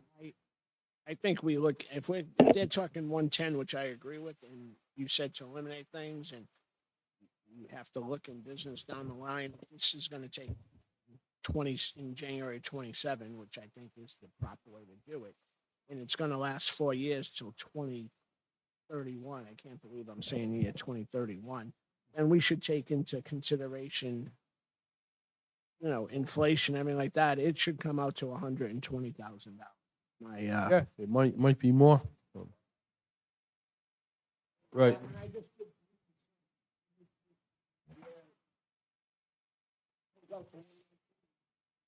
Comes out to 119, you might as well call it 120. I think it's a good topic to put on the docket to have a discussion about.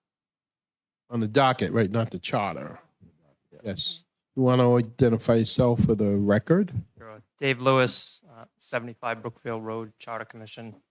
So if I understand this correctly, you're passing it to take effect in 2027, not the recommendation of the charter upon passage on the ballot. Is that correct? Correct. It wouldn't go on the ballot. Correct. And what's the reason? And then the ballot wouldn't be immediate anyway, isn't it, for the next term? So it's the same time. And the reason is adjusting salaries while we're in office. I think the charter doesn't say, that's why. That's why. It's set that way. The President of the United States, Congress, Senate is set for their terms. The governor, the general offices and everything, it's set, and it doesn't, their pay increases don't happen. If there's a bump, it doesn't happen until the next person in power. It's an apparent situation, a lot of it. That's the way it's done in Washington. If it's starting all the way, whoever's the next president will get the pay increase. Same thing with when the next Congress is put in place, there's the pay increase that way, and that's the same way at the general offices. So it's proper transparency. You see, we're not against the pay increase, and we went to, I'm going $10,000 above, but it's proper business. There doesn't look like there's collusion. So for instance, there's a recommendation to increase the council salary, but not this council, correct? If the question passes. Right. Right. There's Correct. a slight, very slight legal distinction.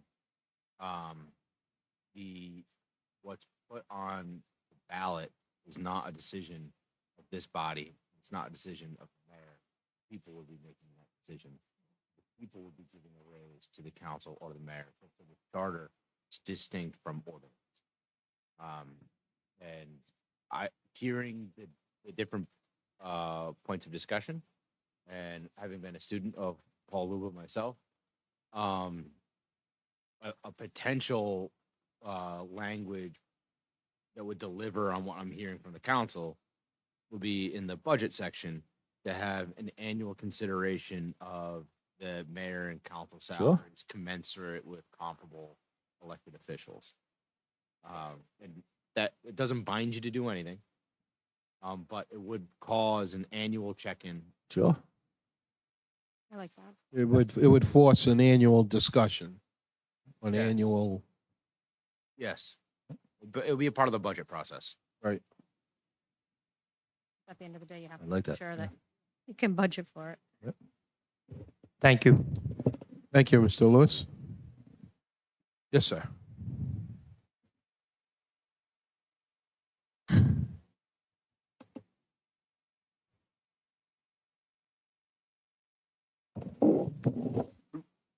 John Farrier, 20 Rowley Street, East Providence. When we reviewed the salaries of the city council and the school committee, being around the block, quite some time, I thought it was very, very low. The council, the school committee, especially you guys for the work that you put in, okay?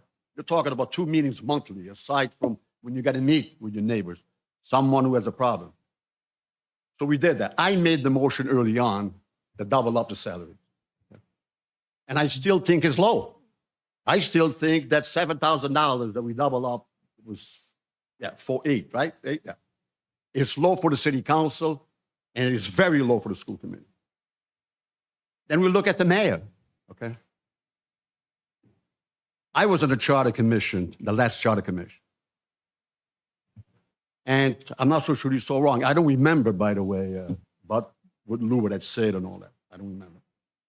But today, the responsibility that the mayor had, tomorrow, it's the position that we're talking about. It could be you next time around, $90,000. And what you're saying today is that you want to wait another 2 years. The way we proposing it, and I think it's fair. And I heard you loud and clear, but I don't want to tell you, because I live in East Providence, certainly, I want what's the best for the city. By increasing that, $100,000, that was previously my motion, and it passed. Okay? Doubling up for the city council and the school committee, that was my motion. A new member came on board and did the, well, I don't want to call it the investigation, but did the average with all the mayors in Rhode Island. They thought it was low, so it was increased by $10,000 with a cost of living adjustment that I believe it's fair. All of us want an increase at times when we got to work for a living and support our family. So I think it's pretty fair. And I know, Councilman President, what you said. We got to wait for an ordinance to wait 2 years from now. Well, there's a difference. If it's a question on the ballot, okay, a charter change, it's whatever the charter says. And it says upon ratification, upon voters approving the city of East Providence, automatically you guys get the increase and the mayor get the increase.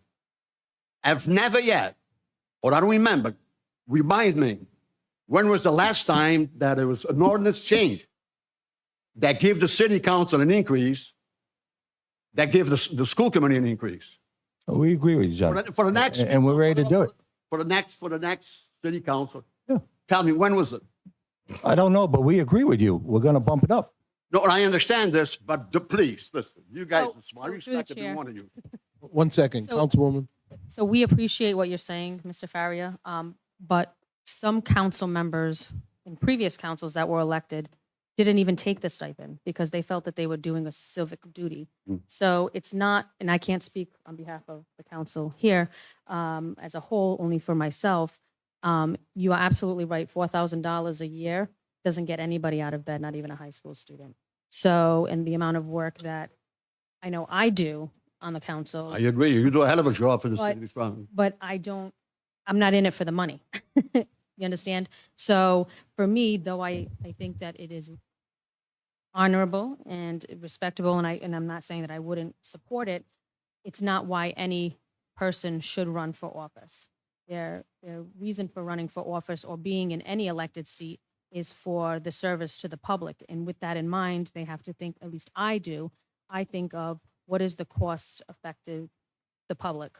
Because when you have people who are can't pay their water bills or can't pay their taxes because they're on a fixed income, and every year we have to increase these things because we have to meet the needs of our budget, it becomes very difficult. And, you know, a lot of people in your generation may not have had Because I'm getting old, is that it? the baby boomers may not have had a good, strong pension or paying job. You know, they're probably aging out of their home because they can't afford it, not because they don't want to stay in it. So I know the center of the city, and I again speak on behalf of my constituents, have a lot of aging adults who are going through these things. So I personally, though I find it admirable, have a hard time taking a raise for that. But of course, it's at the pleasure of the body, whatever they'd like to do. But those are the things that I think about when we're talking about increasing. And I'm not speaking specifically to the mayor's position because that executive position is a full-time job. Not that we're not a full-time job, but it does come with different responsibilities. And I think it should have different professional requirements. It shouldn't be just any person running for that seat. I think that person should have a background in certain things to make them eligible, So if I can interject, I think everyone in this room is saying, and thank you, Councilwoman. I think everyone in this room is saying the mayor's position deserves a lot more money than 90. And I've heard, we're probably willing to consider anything, maybe as much as 120. So is the difference, Mr. Solicitor, in a charter setting it up and what we're saying as an ordinance is the difference in the time when it would take effect? Yes, sure. It's years different. The charter would go into effect following ratification. When you're talking about the ordinance completely, you got to wait because now the voters haven't voted. It's up to the city council. You make that determination. And that goes into effect the next election. So a council ordinance can't No. make the mayor's salary immediate or in a year? So off the top of my head, I would say I know Pawtucket just did, but it's a bit it's of a different. bit of a problem. I would say that we could certainly put something in the charter which would enable that. There is a principle in law which basically says you can't raise your own salary. Right. There's Article, where is it? 2-3, compensation. The annual compensation of council members shall be determined by ordinance, but shall not be increased during the current term of the council. The mayor is different. That's by ordinance. We could raise it anytime. You're talking a $20,000 raise, and I'm not going there currently. I'm all willing for the next mayor that comes in, we set a higher salary, and we could actually discuss if you guys want to raise the current mayor's thing. I'm not going 110, 20,000 over 6 years. That's a big jump. But we can change the salary of the mayor at any time via ordinance. We don't need the charter clearly states where We can That's- we can change the mayor, but not the council. in 3 dash, yeah, the 3 dash something, it says compensation for the mayor. And I'm sorry, I'm all over the place. If this is voted by the council. So right voted by the here, Ballot. Article 3-3, compensator. The mayor shall receive such annual compensation as determined by ordinance, provided that the compensation of the mayor shall not be changed after the filing of nomination papers for the office or during the term of office for which the mayor was elected. So the charter states clearly. Yeah, so that's why we're saying, John, next, we're not changing that part. Change That we propose a charter change. That's what we did. And we're talking about that, which is the $110,000 and the cost of living adjustment, which But- not to exceed 3%. But then that would make that thing that I just read off because it says you can't raise the salary in the middle of a term. So you got a conflict. You're saying you want to raise it in the middle of a term, You can but the charter's saying, You We can don't. ask an opinion to our solicitor.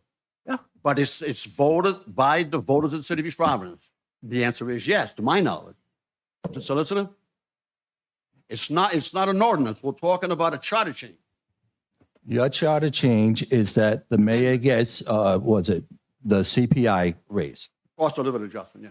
So you're saying leave it at 90 grand and just do the adjustment? No, I'm not saying, I'm saying what I like you guys to consider is, as proposed by the Charter Commission.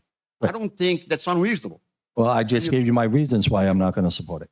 Well, why don't you give us some clarification, Mr. Solicitor? By ordinance, there seems to be a prohibition in 3-3. If it was passed, if a salary raise was passed by the people, that's basically a charter amendment. It would go over this section.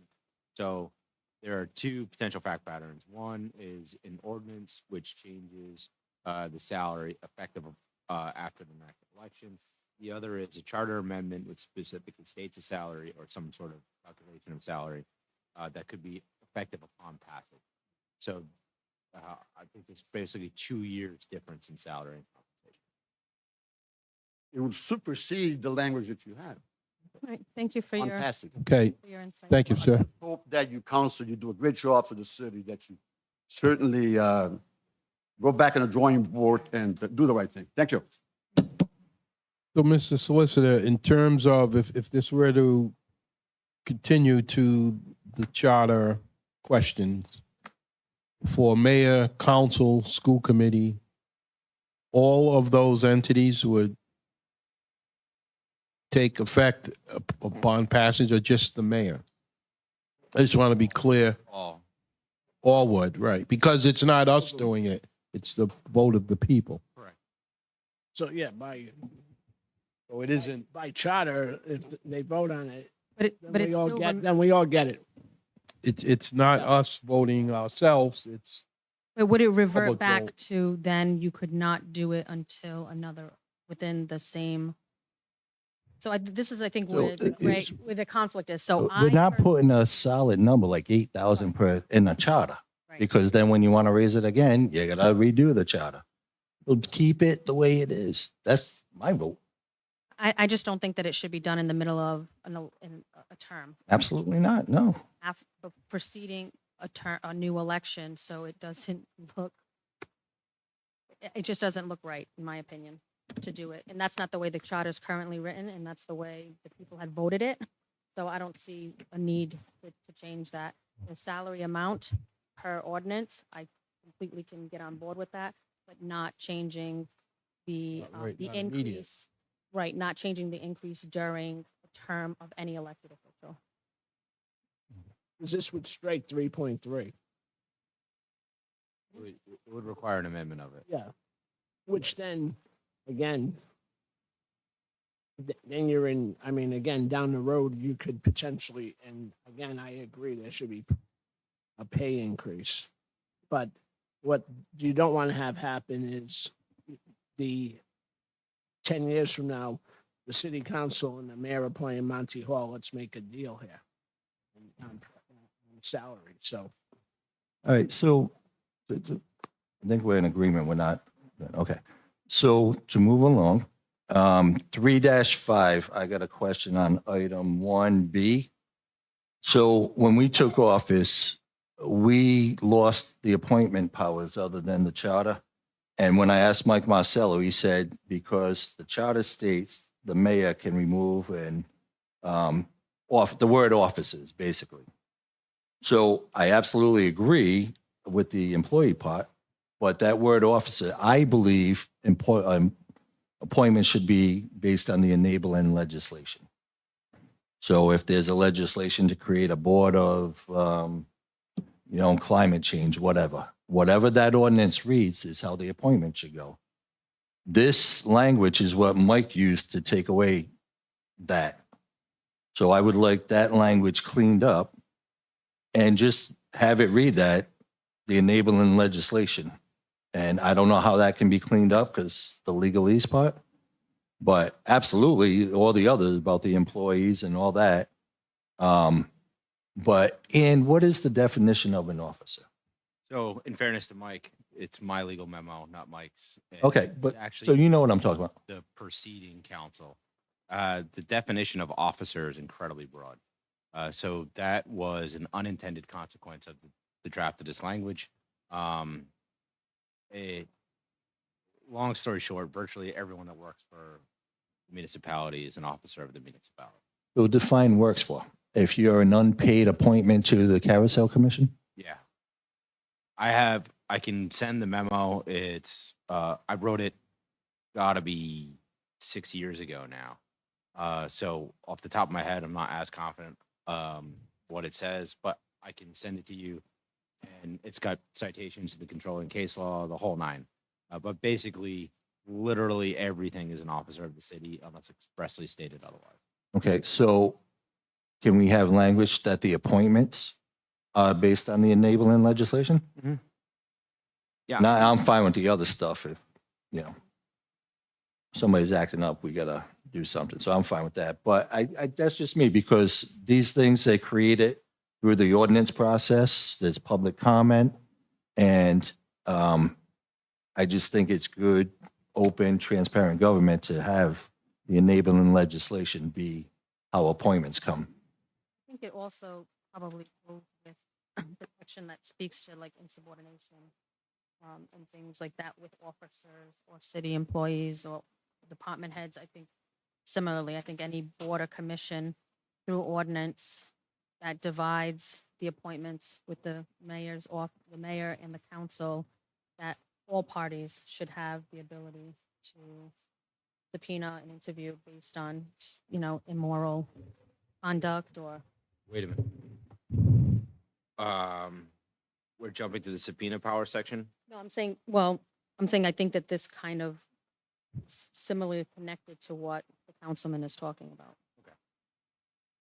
When you were talking before, how one part may affect another part. Yes, I think that this is one of those instances to keep in mind that this part will affect that part. Yes, I'll start flipping. Yeah. Because I think it's on that part anyway, that which you already have, but it would fall in line with the same. Commissioner, did you want to ask on this topic? Yes, please. Just for the record, Julie Silva, 257 North Brow Street, Commissioner for the Charter Commission. I just have a little bit of interjection that I'd like considered. I'm hearing what Councilman Lawson's saying about the ordinances and putting, certain wards. Say every ward has an appointment to something. I encourage you, and I don't know, Dylan, if it's a way of council can consider it in the language. But in the past, we've had issues where council people took their appointments and gave them to other wards. And that's not fair, No, I agree. because there are situations where some wards went completely unrepresented on councils because previous councils in negotiation with each other made a deal behind the scenes, and somehow Ward 2's appointments went to Ward 4, or Ward 4's went to Ward 1, Ward 1's went to Ward 3, That's not fair to the constituents in that ward, because then you don't have a voice. They don't have a voice. So I would really encourage, even if it's in ordinances, that you put in some type of language that doesn't allow, as Councilman Rico says, in 20 years, somebody to be allowed to do that, because it has happened. You're preaching to the choir. We agree. It has happened, and I think it's really important, I think, for us to do our due diligence not to allow it to happen again. I agree. Thank you. Councilwoman? So, thank you for that, Commissioner. One of the things I will say, I know in the charter, it does have, because I spoke to it earlier, one per ward, so Was zoning and planning. planning, right? And I think my opinion, and I've said it already tonight, is that it should be that way for all boards and commissions. Every ward needs to be, The only exception I will bring up is the Carousel Commission, because finding somebody from each ward is hard. Well, Where like we take out that requirement and we open it up to whoever loves the carousel that wants to come. So I agree with the majority The of the boards and the commission should have each ward. Carousel has a large, right, it's like 12. We're potential. up to 20. We're up to 20. So But with that's 20 an exception. Right, but with 20, there should definitely be able to appoint somebody. We reach out to everybody, and if we don't get anybody from Milford, nobody from No, Ward I 2. understand, but we should be able to have representation throughout the city. And if somebody Shouldn't from be those, limited, that's what I'm saying. It should be any resident, maybe. I don't know what the language. we actually open it up to residents and those that aren't, because we know it's hard to get It people. is. No, it is. And the carousel is different because you got people raising money for that. But the other boards and commissions, absolutely, if they're advisory to us, And- like we did it with the veterans. Right. We each had an appointment from our ward. So I'm 1000% agree with you. I just wanted to carve out the I carousel. know, special little. So I did just want to make a point to the commissioner, because you do bring up a good point with, I know in the past I had seen that with previous councils. But I do know now, since they've switched the boundary lines, somebody who may have been appointed for a certain ward, now that the ward lines are different, may no longer be technically a representation of that ward any longer. So that's something to think about when looking at the boards and commissions. Is that person who's currently in a seat still in that ward per the new lines that were done 2 years ago? So thank you for bringing that to our attention. Let me see. The other one I had was 3-9, city solicitor. That this was based on, meetings, talks, some. So charter calls for a solicitor and assistant solicitor. Is there any conversation to be had that the mayor appoints the solicitor, the council appoints the assistant, who is the primary solicitor for the council, but still assists the law department in various things? That was the only thing, because we've been talking about getting our own legal. Well, does it make sense that we appoint, because we always have a lawyer at our meeting, if we designate the assistant solicitor get appointed by us, and they're our primary, but they still work with the city to help with all the legal matters, and then the city solicitor, which sometimes it comes across, he's part of the mayor's administration, is appointed by the mayor. So discussion idea, and just want to hear what the commission and other people have. Was there any proposed changes to this? I'm sorry, I got like 3 different things here. But if there was, Mark, proposed changes to this item, or if there's some thoughts on, like I said, I just threw out an idea. That was it. Kind of, no, okay. I mean, currently, both solicitors require confirmation from the council. Correct. I know what you're saying, yeah. So under what you're saying, would we eliminate the confirmation part? We just pick one and the mayor just picks one? I don't care either way. I do think there should be some input that if the assistant is assigned us, we should have some input. I know we got a final vote, but bringing the name forward, we should be able to bring forward a name that we're comfortable working with. So, Mr. Solicitor, what would the downside of that process be, if there is one? So I think an important component of, we're going to get into legal theory. I'll be quick though. You have to understand who your client is, and then how you understand what your client is telling you is a critical portion. So a corporation, if you're working for McDonald's, there's like a person telling the in-house counsel what they need. Understanding the needs of the corporation through that individual. The corporation is still the client. The attorney feels that what this individual is telling them to do, not in the interest of the corporation because it's illegal for some reason, you don't do it. Well, corporation is what you have to represent. So legal theory, governing bodies are each their own individual corporations, but every single, the zoning board, the planning board, the council, carousel commission are subsidiary corporations of the overall corporation of the city.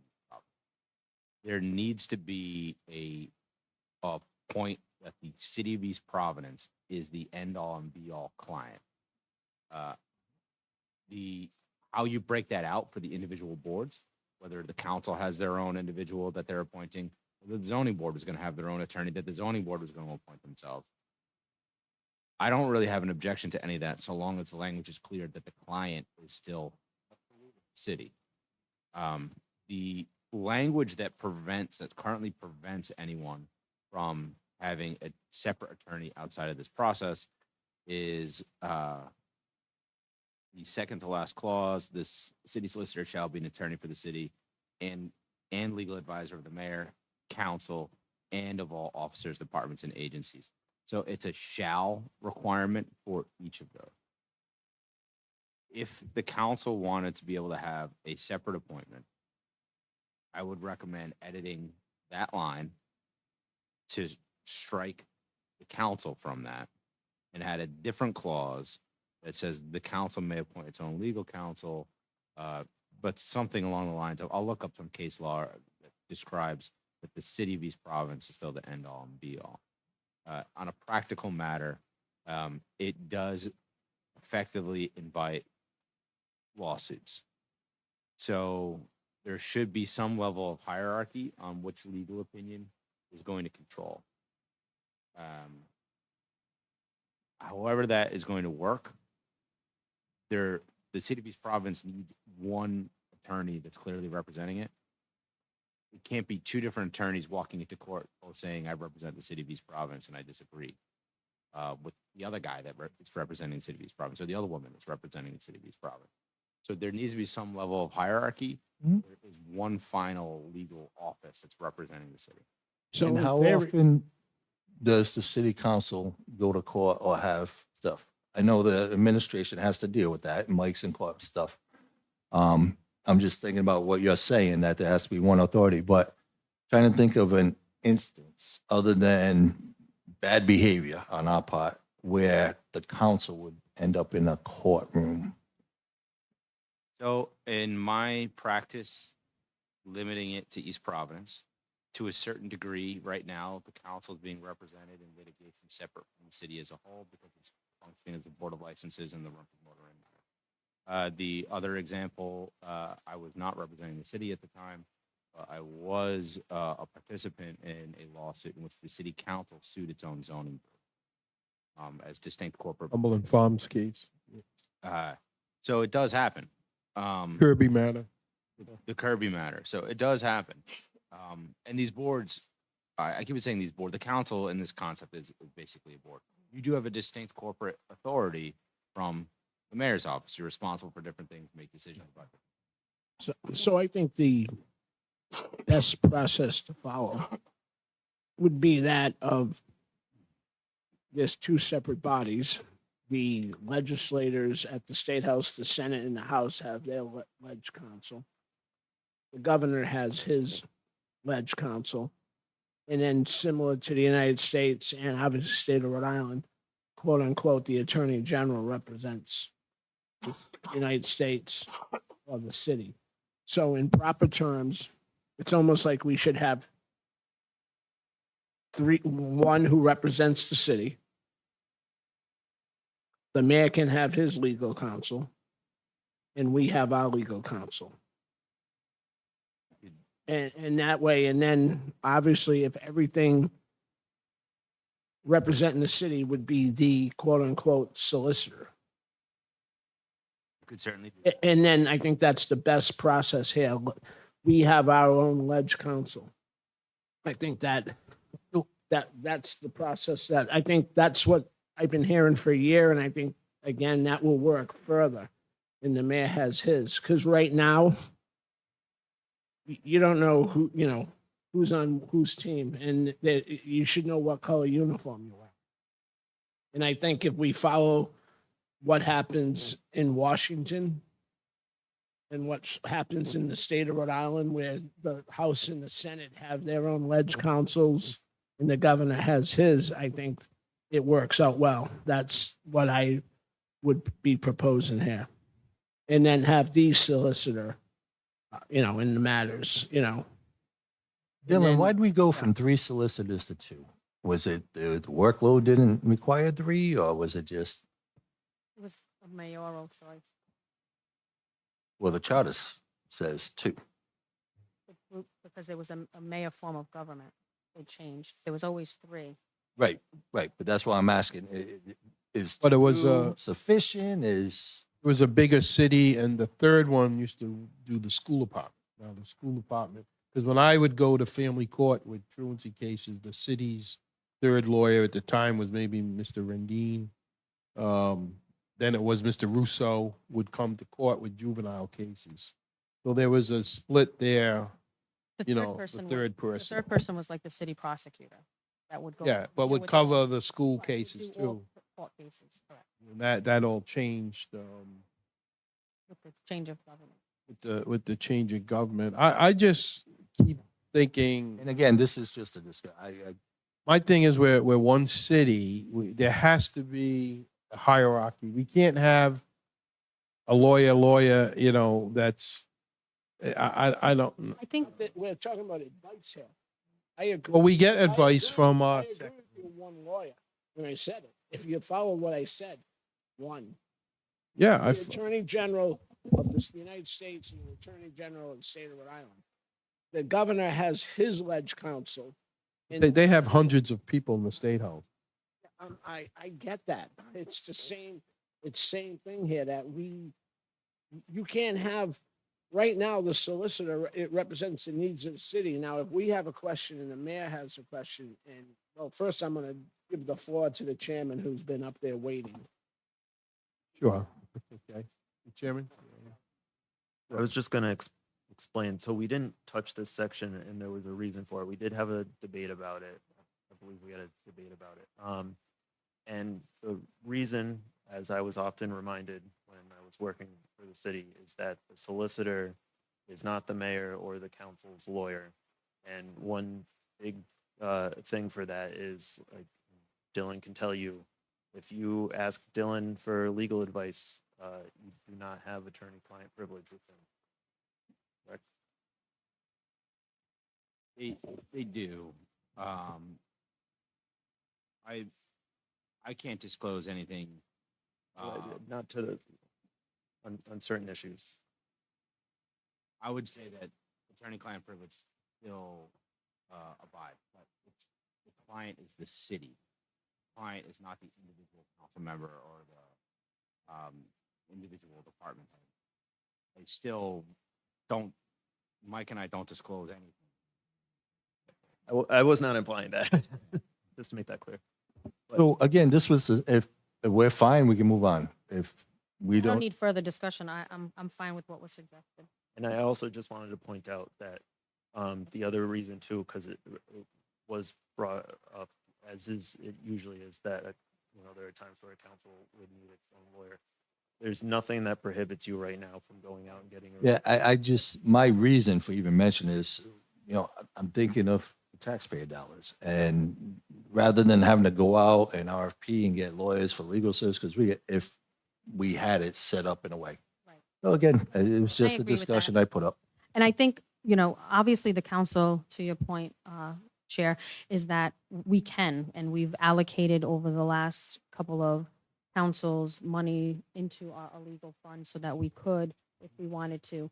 The only thing that doesn't work well in that scenario is then there's a process in which this body has to acquire. So in the past, when a council member who's had the money in the account, in the budget, would go and consult an attorney on a specific situation or ask for an ordinance or resolution because they felt it was a conflict with the law department, then that person would be shamed. When in my mind, that would be their right to do because that's what it's there for.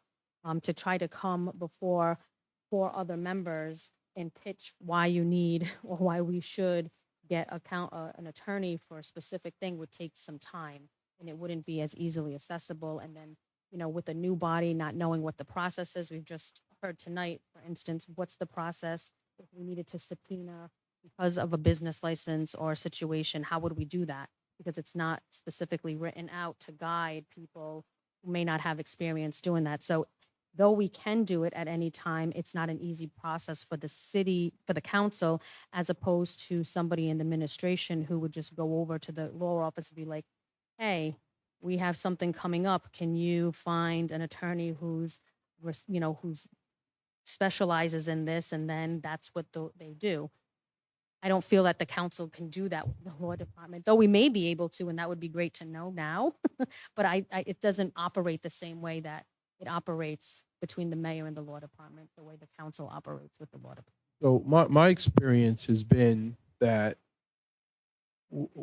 I have always gotten information from either Attorney Marcello or Attorney Conley. I almost treat them as co-solicitors for the city. Attorney Conley is technically the assistant, but I think he's been with us sometimes more times than Attorney Marcello. We have an attorney. It's one city. In the past, in the Kirby case and in other cases, we hire outside attorneys. We have to. They can't always handle those cases. I don't have a list tonight, but there have probably been several outside attorneys that handle the major lawsuits. that the city Andrews. has faced. Yeah, we don't want to see him come in. 'cause we- All right, so for the No, sake we of know. time, And just are we one fine other with it thing. as is, or do we Back, need? I'm fine with it as is for now. We can always hire someone. We did it. Okay. The last council with Councilwoman Souza and I, we had an attorney for the Metacomet property that was going, that we paid separate to give us an appraisal, and we paid for an appraiser. So we can always do more. That has to be, It has to be voted on. We can't have one member doing it. Right. You gotta, Right. we have to bring it for a public vote. And And it I- generally will pass. We can bring a legal counsel whenever. I'm just thinking, does it make sense to have it already in place rather than? I so mean, that in way theory, it's easier to budget? I hear what you're saying, but I think it's already in place. There he is, you know? Dylan, can you weigh in on this a little bit? So, the solicitor is the attorney for the city. If the solicitor is of the opinion that some other legal counsel is needed to represent the best interest of the city, then the solicitor can hire out. Without council approval. Yes, yes. Within the legal budget. Within the, And I don't have a problem with that because you need specialization for Oh, certain things. absolutely. I'm not so sure that the opposite is true, that the council can hire, because there's a shall clause. The solicitor shall be the attorney for, Okay. shall be the attorney for the council. It's that shall clause that Fine. without the solicitor's approval, I don't believe the council or any party within the city, quite frankly, including the mayor, has the ability to hire outside counsel. Once a solicitor is appointed, kind of like the attorney general that we were just talking about, it's the solicitor's duty to make sure that the legal interests of the city are better. That's my point, where we have our own ledge counsel. I mean, that's how, That's not what he's saying. he is. saying- No, he's saying that if we strike the word Strike it. shall, then the council has the authority to go and get their own counsel for whatever they choose to. Solicitor Connolly can tell us, Providence, their counsel has their own. It doesn't work out. They have their own legal counsel, correct? They do, and they hire out They have, constantly. Well, it's not in charter that they have a solicitor appointed. They do have a solicitor that gets appointed on the charter. Their solicitor's office is huge. Yep. It's like a considerable law firm. But the scale at which they operate, it's difficult. Are you talking the council or the city of Providence? City of Providence. No, we're talking, the city council in Providence doesn't have an appointed they have their solicitor. own ledge counsel? No. They rely on the solicitor's office, the mayor and the council. Same legal counsel. But they're a little bit different because that city council appoints most of all the officers in the city, a lot of them. In my experience, it's been mayor nominates. All right. So we just want that word shall adjusted? I'm good either way. I get the gist of it. Okay. The last thing in section 3 for me is 3-11. Second sentence, 2 or more departments may be headed by the same individual. The mayor may head 1 or more departments, and directors or departments may also serve as chief. I want to strike that sentence. We have departments. You don't want the chief of police also being the department head of DPW. And the mayor has different duties that making him a department head. We have the chief of staff that runs the day-to-day. I don't think that 311. giving the mayor the power to run a department, he's already the head of the city. So I just think that that sentence can be taken away because I don't think one individual should run 2. There's a difference between a department and a division. Now, if it said divisions, I'd be okay with that. But this clearly says 2 departments. So I'm a little leery about that because a lot of things can fall through the crack if somebody's heading up 2 different departments. And again, difference between a department and a division.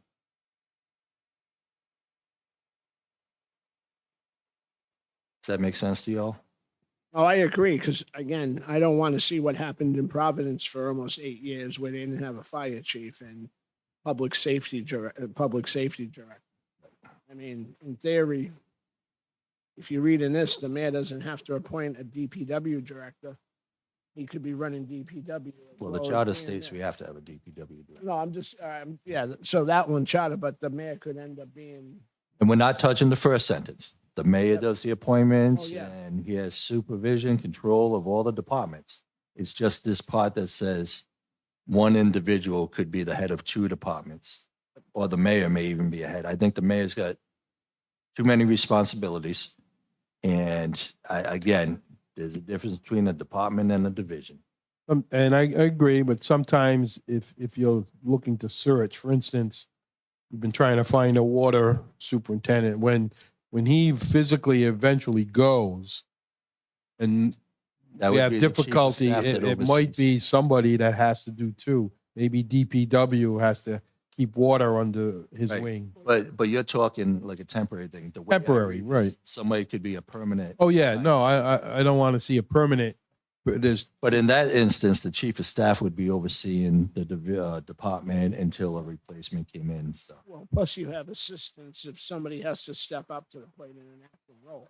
I mean, that. I mean, in works any out well. job, sometimes that's what I mean. somebody is called to step But- up. But I agree with this. In theory, the mayor wouldn't have to, any mayor, okay. again, I have to preference everything here, but any mayor could end up not appointing people and running departments where it's not good. So are we in agreement, strike that second sentence? Yep. Okay, all right. That's all I got for Article 3. Did we miss any of the proposed? No? Okay. The only thing I want to revisit, I'm a little bit concerned about the salary for the mayor, not the council, we'd deal with that. But since the inception of the new mayor in this city, the salary of 90, now we're saying between now and 2027, it isn't going up a penny. And I don't think that's fair. Take out the person, I don't care who's in the, Again, we could raise it via ordinance. something has to be done. I mean, $90,000 for 2 terms, 3 But terms, whatever again, it's going to be. 3-3 states it can't be done during a term. Right, so that's And- why I had suggested earlier, we have an ordinance that would just do it. But the ordinance can't because the charter says you Because the can't. charter, but it's, if that's stricken. So or- you want to change the charter to be able to. Well, I mayor want to raise now. find a way that the administrative head of the city of East Providence Hmm. is compensated more than $90,000. It Agree. was okay to start with. Oh, you know, he took the job and he knew it. That's fine. But going forward, 8 years or whatever, that's a big ask. No, but every 4 years you adjust it. So when will it next be adjusted? 2027. 2027. This is 2024. So from his first election to 2027, there's no increase. By the charter, The charter, we can't. we can't. We can't do it. So that's when the ordinance comes in. Well, we can't, no, Ordinance we Can't can't, take you effect can't until super. the next term. So then what they're recommending is the way it can happen. Yeah, it has to So- be by a vote. You wanted to change 3-3? But then now you lock it again. Yeah, but it can always, as we're saying, that can be So changed you're at saying least. you want to take out 3-3, the part that says it can only be raised during, not during a current term. You're going against the charter right now. I'm saying it seems like the solution might be what the Charter Commission has come up with, Yep. I don't know. right? I'm waiting till I'm following this. I mean, we all knew when we took this office what our salaries were. So for the sake of fact. But not going forward repeatedly. We knew Yeah, when you. And when you you we're took not it- full When timers. you got elected, when we all So got is there elected. any consensus to change 3-3? No. No. No. Okay. Oh, final word on this? So talking about changing the charter, are you talking about changing the portion that we were proposing, which would, So the CPI, because it was in, but even if we were to pass that, the raise for the current mayor can't take place until 2027 because section 3-3 of the charter. No, it can, because we had that conversation with Dylan and we had it with Mike Marcello. And Am I just This is- not understanding? the difference is it's a little caveat. If it's passed by ordinance, then it's passed by you. You are not empowered to raise the salary during the term of office. However, a charter amendment is passed by the people of East Providence. Agreed. People are empowered to change the salary in the middle of the term of office. That's the difference. That's how you would get around. 3-3 currently states the mayor shall receive annual compensation as determined by ordinance, provided the compensation shall not be changed after filing of nomination papers or during the term of office for which the mayor was elected. Yes. So we would have to change 3-3 to take out the wording that says it can't be done during a current term. No, because the additional language that takes that and resets the clock. What additional language? The additional language that we proposed. The proposed charter. Am I missing this? Um, Okay. Either way, I'm beginning January 1st, 2025, and each January 1st thereafter, that resets the clock, the proposal that we had.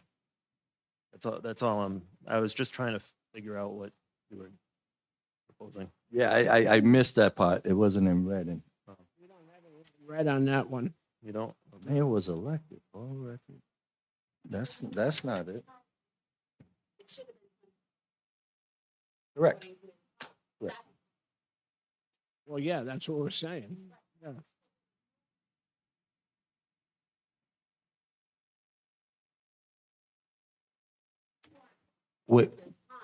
Where does it say it has to be done at the start? You have to come up here. Yeah, for the record, you can't. No, I'm just trying to see where it says I don't that it think has. there's anywhere that says that the council has to review anybody's salary. Well, I think interpretation is, Has to be in black and white. yeah, anybody can, I mean, we have two solicitors and they can interpret the same thing differently. Oh, well, I So- understand that. I think that's. But if I you're think that's where we reading- are now. All right, Mr. Solicitor. Are you still looking for the paper that they haven't seen? All right, you do, Yes. and then I have a question. I would be in favor of changing it to say that the mayor's compensation shall be reviewed every budget year.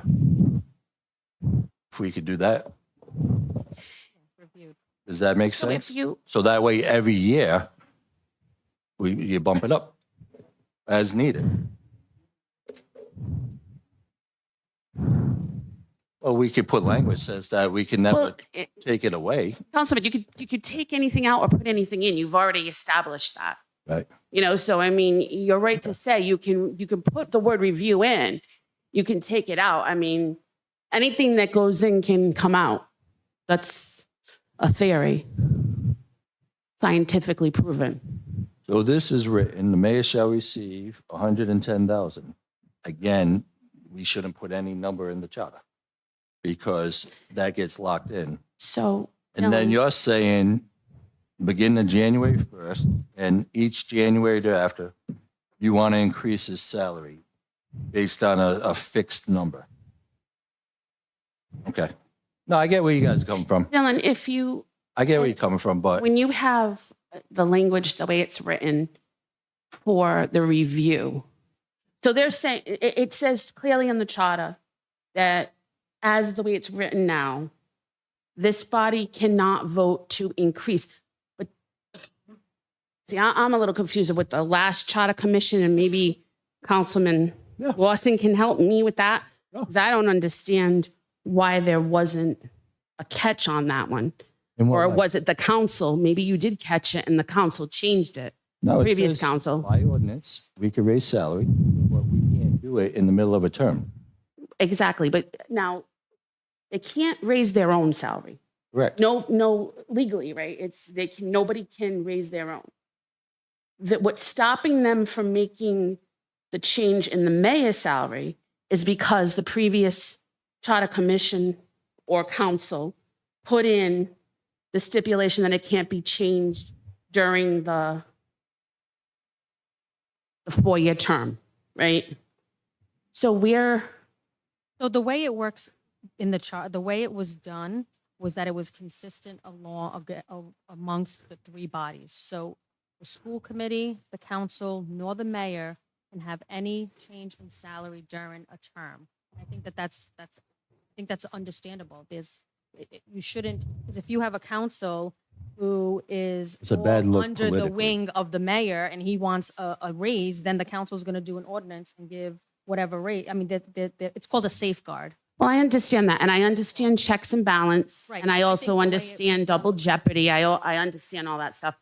My thing is, though, right now, you're talking 2 stipends. Like, the council gets a stipend, the School committee. school committee gets a stipend, the mayor gets a salary. Correct. So there's a change. Dylan? Benefits of city vehicle, all kinds of stuff. Again, that's part of the, Well, it doesn't have to be if the way it's written. But I'm saying it's not that the mayor's not getting a compensation. If you were to take the mayor's entire benefit pack, he's not making just 90,000. Is larger than 90,000, where all the other elected bodies are not. Like the council used to be able to get health insurance if it so choose to, and because of the cost of that and being fiscally responsible, the council decided a couple of councils ago that we were going to eliminate that expense to the taxpayer. 2 councils ago, we eliminated quite a bit of things that we But I do haven't- differ that. Yeah, salary, exactly. Salary benefits are benefits, you know. Right. Part of it. Every Right. employee in the city gets an increase generally. then- Exactly, a when we're cost of talking- living increase. So when we're talking about things, though, you could theoretically have a mayor get 3 friendly people and say, I want a $200,000 a year salary. But that's not what the Charter Commission was proposing. I So you have- perfectly understand, but we're talking about 20 years from now. I understand that, and I understand that we're talking 20 years from now, but we also have to look at language. The Charter Commission never proposed that, because in the end, we are city Okay. residents also, we're taxpayers also. So we understand it, and we understand that you have to come up with a 3% cost of living raise. I totally get that. What I'm saying is, where's the language? No one's discussing that. There should be some type of a review. We're saying that we cannot give the mayor a raise until during his term, then there should be some type of review to talk about cost of living increase. And that was, due diligence was not done before and that's not on you because you were So, elected then. so the So moving political- forward, I'm asking what's your proposal for that? Well, the politics of this, you guys are arguing for a pay raise. Bob De Silva, and there's people out there struggling. No. He's making 90 grand and you're making it sound like he's hand to mouth. Yeah. And we understand, we have to raise the salary You of the just mayor. did though, But what you you're guys are telling us saying not you want to it do. right this second. No, All right, let's get the I'm conversation trying to back understand why to this, the council. this is the I'm one that you guys are asking- more Really, adamant thank you. about. We want to no, get back. it's not what I'm more adamant about. I came up here and I even spoke on other Okay. things. All right. I have a whole list of things I'm adamant about. What, hopefully you watched Point of order. Charter Yes. Commission. Julie, thank you. We want to back to the council discussion now. We hear you. So, I'm just trying to keep it simple. I think. Huh? You brought it back. You started. Yeah, because I don't think we resolved it yet. It's either we go with their commission recommendation, which Well, the public could vote down, or we try to fix something that I don't think is fair.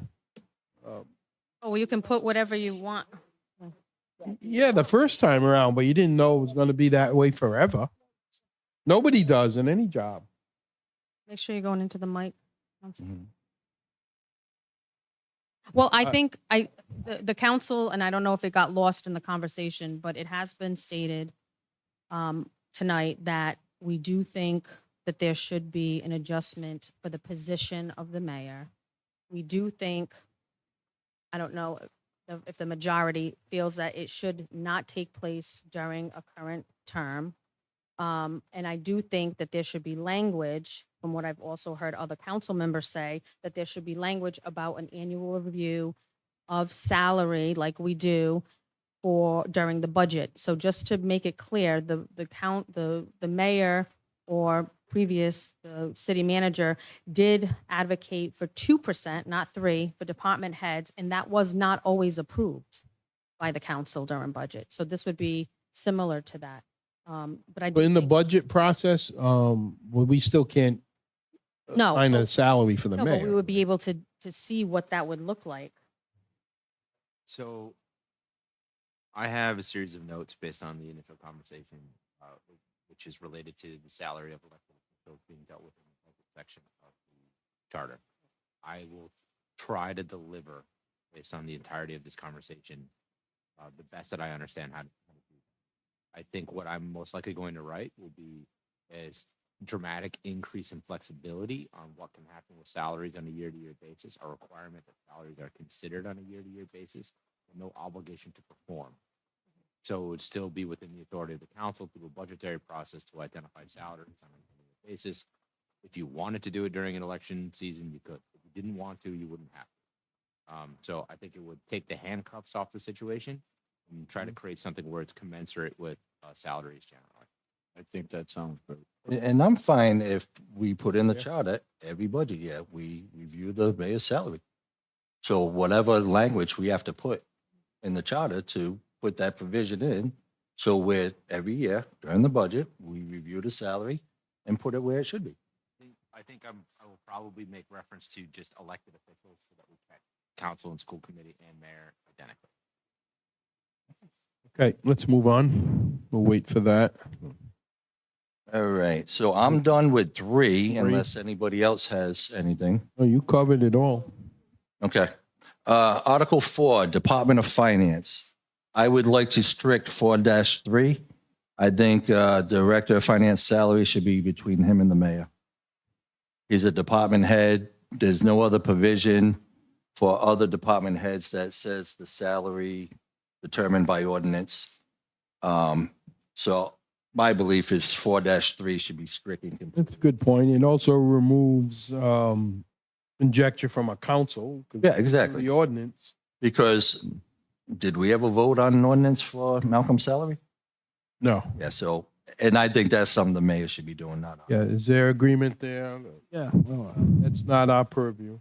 All right. Okay, thank you. Next. 4-4, I don't even know if this is worth mentioning. I put clarity on how data should be aggregated, the way we receive it.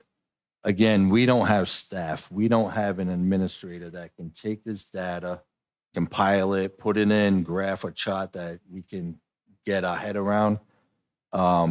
We get an email on Friday with an agenda and with finance stuff, and then Tuesday we come in. But I don't think that should be in the charter. So that's something separate. Right, and generally, I understand what you're saying. We maybe don't get it the way we would if we were a corporation, but Yeah. we do have the right, if we go through the chief of staff or the city clerk, to ask the finance director, the fire chief, Right. whatever, to give us data. So we do have access that way. I'm talking about how it's presented to us. Like if we get an Excel sheet with the data, Oh, okay. do we know how to aggregate that to see exactly what we're looking at? That's me. Yeah, I And again, I shouldn't even have brought up. That's not Right. even something should be in the. Yep, charter. yep. Okay, Let's strike that. that's 4-4. 4-7, I would like to discuss unencumbered appropriations and how we deal with them. I'm just putting this up for discussion. Transfer, you talking? And yep, transfer of appropriations. So currently it reads with a line through the first sentence. The mayor at any time with council approval, transfer any unencumbered appropriation balance or portion thereof between general classification of expenditures within an office, department, or agency. At the request of the mayor and within the last 3 months of the budget year, the council may by resolution transfer any unencumbered appropriation balance or portion thereof from one office, department, or agency to another. No transfer shall be made from appropriations required by, and then a bunch of subsections and stuff. So I just wanted to bring this up for conversation. Are we comfortable with that? So through, Council. Yes, Councilwoman. So please. in my charter requests or discussions, I struck that in mine as I feel as though that there shouldn't be. So when we set the budget and it's been brought to us, it's been set in a way that they're looking to spend.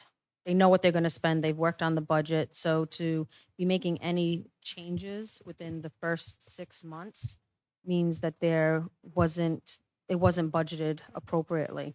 So you don't know that that can happen until you run into that problem, and then we'll know that, it guides for the next fiscal year how to better allocate funds in the budget. So I don't think it's appropriate to be switching things around. And then, to be honest, the council doesn't have any, to my knowledge, of, we expect that this division got $2.5 million and then find out potentially at the next budget that it was actually more or less or had extra money in it. So I don't think it's a very transparent way of doing business, and that it's not necessary. It should be known unless there's a reason why they would think that they would need to do that, unless it's an emergency transfer. I totally agree. The budget's the budget. Why do department heads, administration, and we spend many long hours putting together a budget so that in 45 or 60 days it gets changed is not, first of all, it's terrible business practice. It's terrible. I mean, that's why we have budgets. That's why when you run a business, you set your budget for the year and there's going to be issues, but to change it right away, I can't comprehend that, and no business school I've been to would suggest that.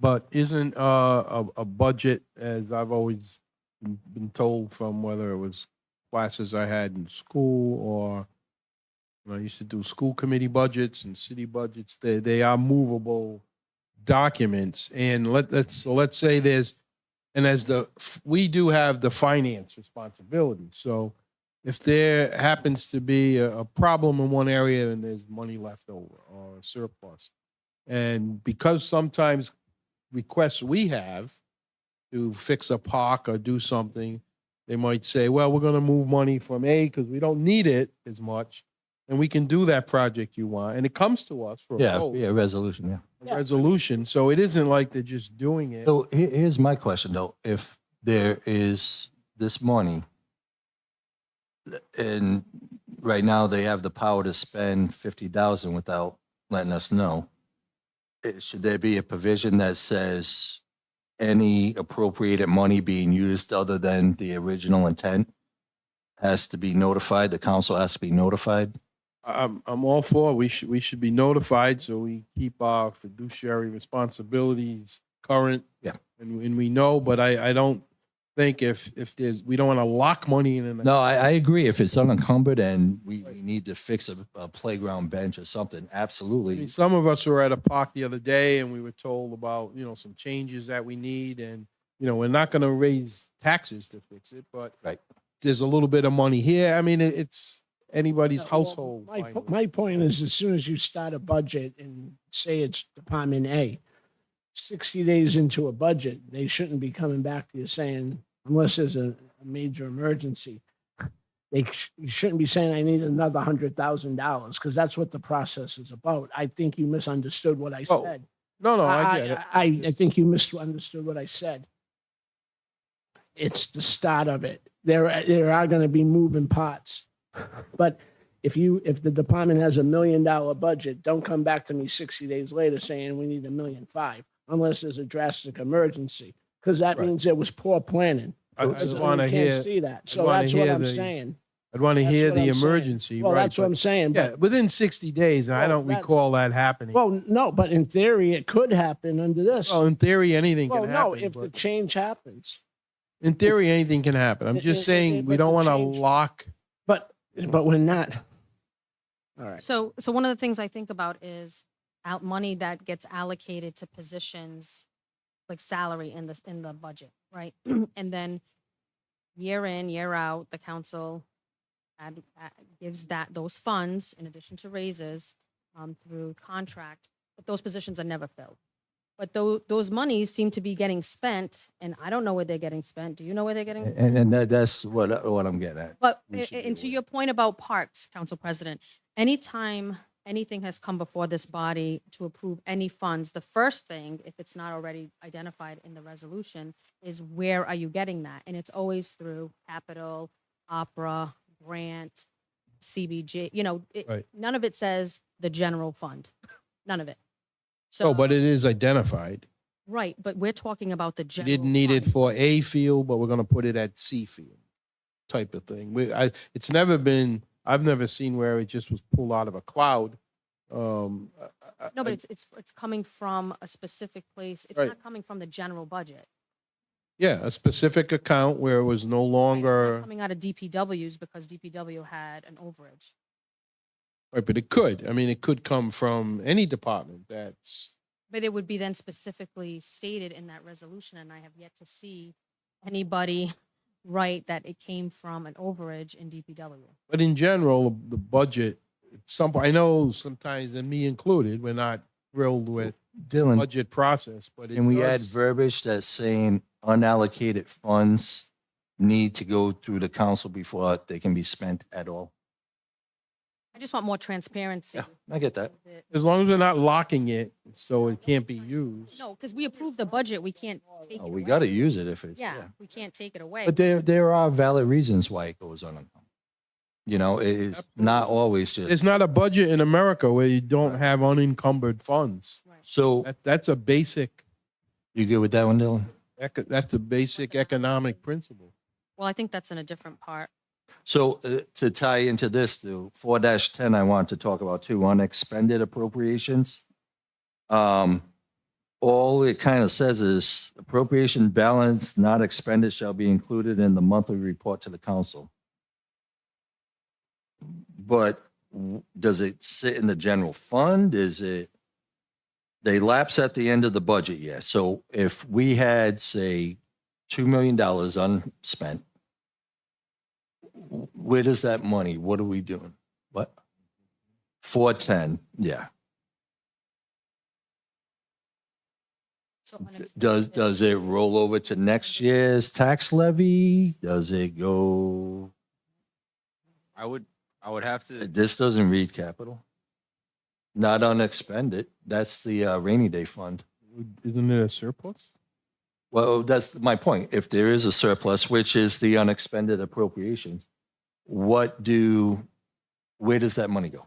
Does it get applied to next year's tax levy? Does it just sit in the general fund that is basically unaccounted for and that can be spent? we don't So- have knowledge of It says that it will be included in the monthly report to the city council. Right, but if there's $1 million surplus at the end of the year, does it get applied to next year's tax levy? Does it Up go to into us the in general budget fund? process. It's, Isn't it up to us in the budget process? well, we start the budget, Yeah, we, but towards the end of it, there may be unallocated funds. So for the next budget year, is that money being added into the tax levy? So we're not overtaxing the residents? Or where does that surplus money go? and we don't. Is it accounted for in the next year's budget? It says surplus from previous fiscal year. And then we can see that it was applied to the overall levy and then broken down?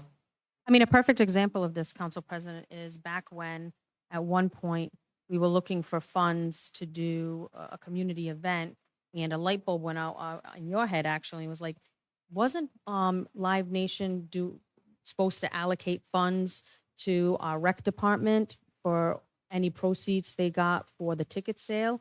We had never seen that anywhere in a report, and there are other instances, I'm sure, throughout But it was there and it wasn't but- being, but as the body who is supposed to be overseeing the finances, not knowing where that is or seeing where that is I think what I'm trying to say here, and I think that's what the councilman is. yeah, no, I hear that. I agree with you. And that I think that fund that we're talking about, that rec fund, was kind of an obscure thing that no one knew about, and it just kind No, of, we knew about it, but because it was used. Day, right, and it had Wasn't a reported. substantial amount. But it was there, it was in the records, and the finance director told us the amount, and But they So- could have used it, appropriated at any time or well, I don't place. think they could have. It was strictly for recreation. And it was never used for anything, so they held it as intended. It Mhm. was recreation. But other daily things should be clearer, I'm Right. sure. And- Solicitor, did you And want? just to add, Dylan, I got a thing for 5-7 about a provision, the council be informed of all department surpluses prior to the beginning of the budget process. So I just want to mention that now. Go ahead and finish your thought. Yeah, I mean, But well, when we get to that, I have one thing to add to this too, is what you were saying. And what the president was saying. We do not know until 60 days. I asked this question. Last year, where's the surplus? And Malcolm couldn't, and I asked that question on December 1st. And we still didn't have the answer. So if there's any surpluses, they really can't be applied to the levy of that year. But there should be a budget. But for the following, so like at the end of fiscal year 2024, if there's a surplus, they need to go to fiscal year 26 because we're already into 25. I think that should be mandated because right now it's in the Atlantic Ocean. We don't know we don't have the answer, and there's no accountability. There's no accountability on where the money goes. I mean, 60 days off. I mean, that's not good business practice, Mr. President, if we don't know. so basically what we're saying is, what are we doing with unallocated appropriations, which is your capital stuff? And what are we doing with departmental surpluses? It should be included all in the monthly report. Monthly reports, but I also do think that, but when we do the budget part, we should know how much money we didn't spend. And that should be applied to the next year's budget before we assess the levy of how much we're gonna tax people. Am I making any sense? I know it's getting late. No. So I think when it comes to finance, I would love to have the finance director sort of explain to me how these things work. I know just barely enough to be dangerous, and you don't want to be dangerous in the charter. So I think maybe I can schedule a phone call with Malcolm and the up to 2 council members who want to join that phone call, and then we can present the language from that. I'm just a little bit fearful of trying to write about something that I don't fully understand. Yeah. It's got a pretty big impact. Absolutely. And I think that the final budget process, we get close to those answers. What we're all saying, you are saying is we want that sooner. We'd like to know what surpluses, and I know Malcolm has, when it's down to the wire, there's money put in capital. There are probably many departments don't have surpluses these days, tight finances. So, Yeah, he always seems to be able to find money. So just to be clear too, on section 4-7, the transfers of appropriations, circling back to that, because I know we've been hitting a couple of different things in the finance. I am okay with, my suggestion was to strike the first line, that you couldn't transfer any unencumbered appropriation balances between general classified of expenditures within office departments or agencies without the council being notified, or if we want to put a time, it cannot be done prior to 4 or 5 months, give it a time stamp. Because again, I don't think 90 days, 60 days, it's appropriate to be changing funds whether we get notified or not. So within the first 6 months, without council notification and approval, does it make, what if there is a situation that is dire that happens?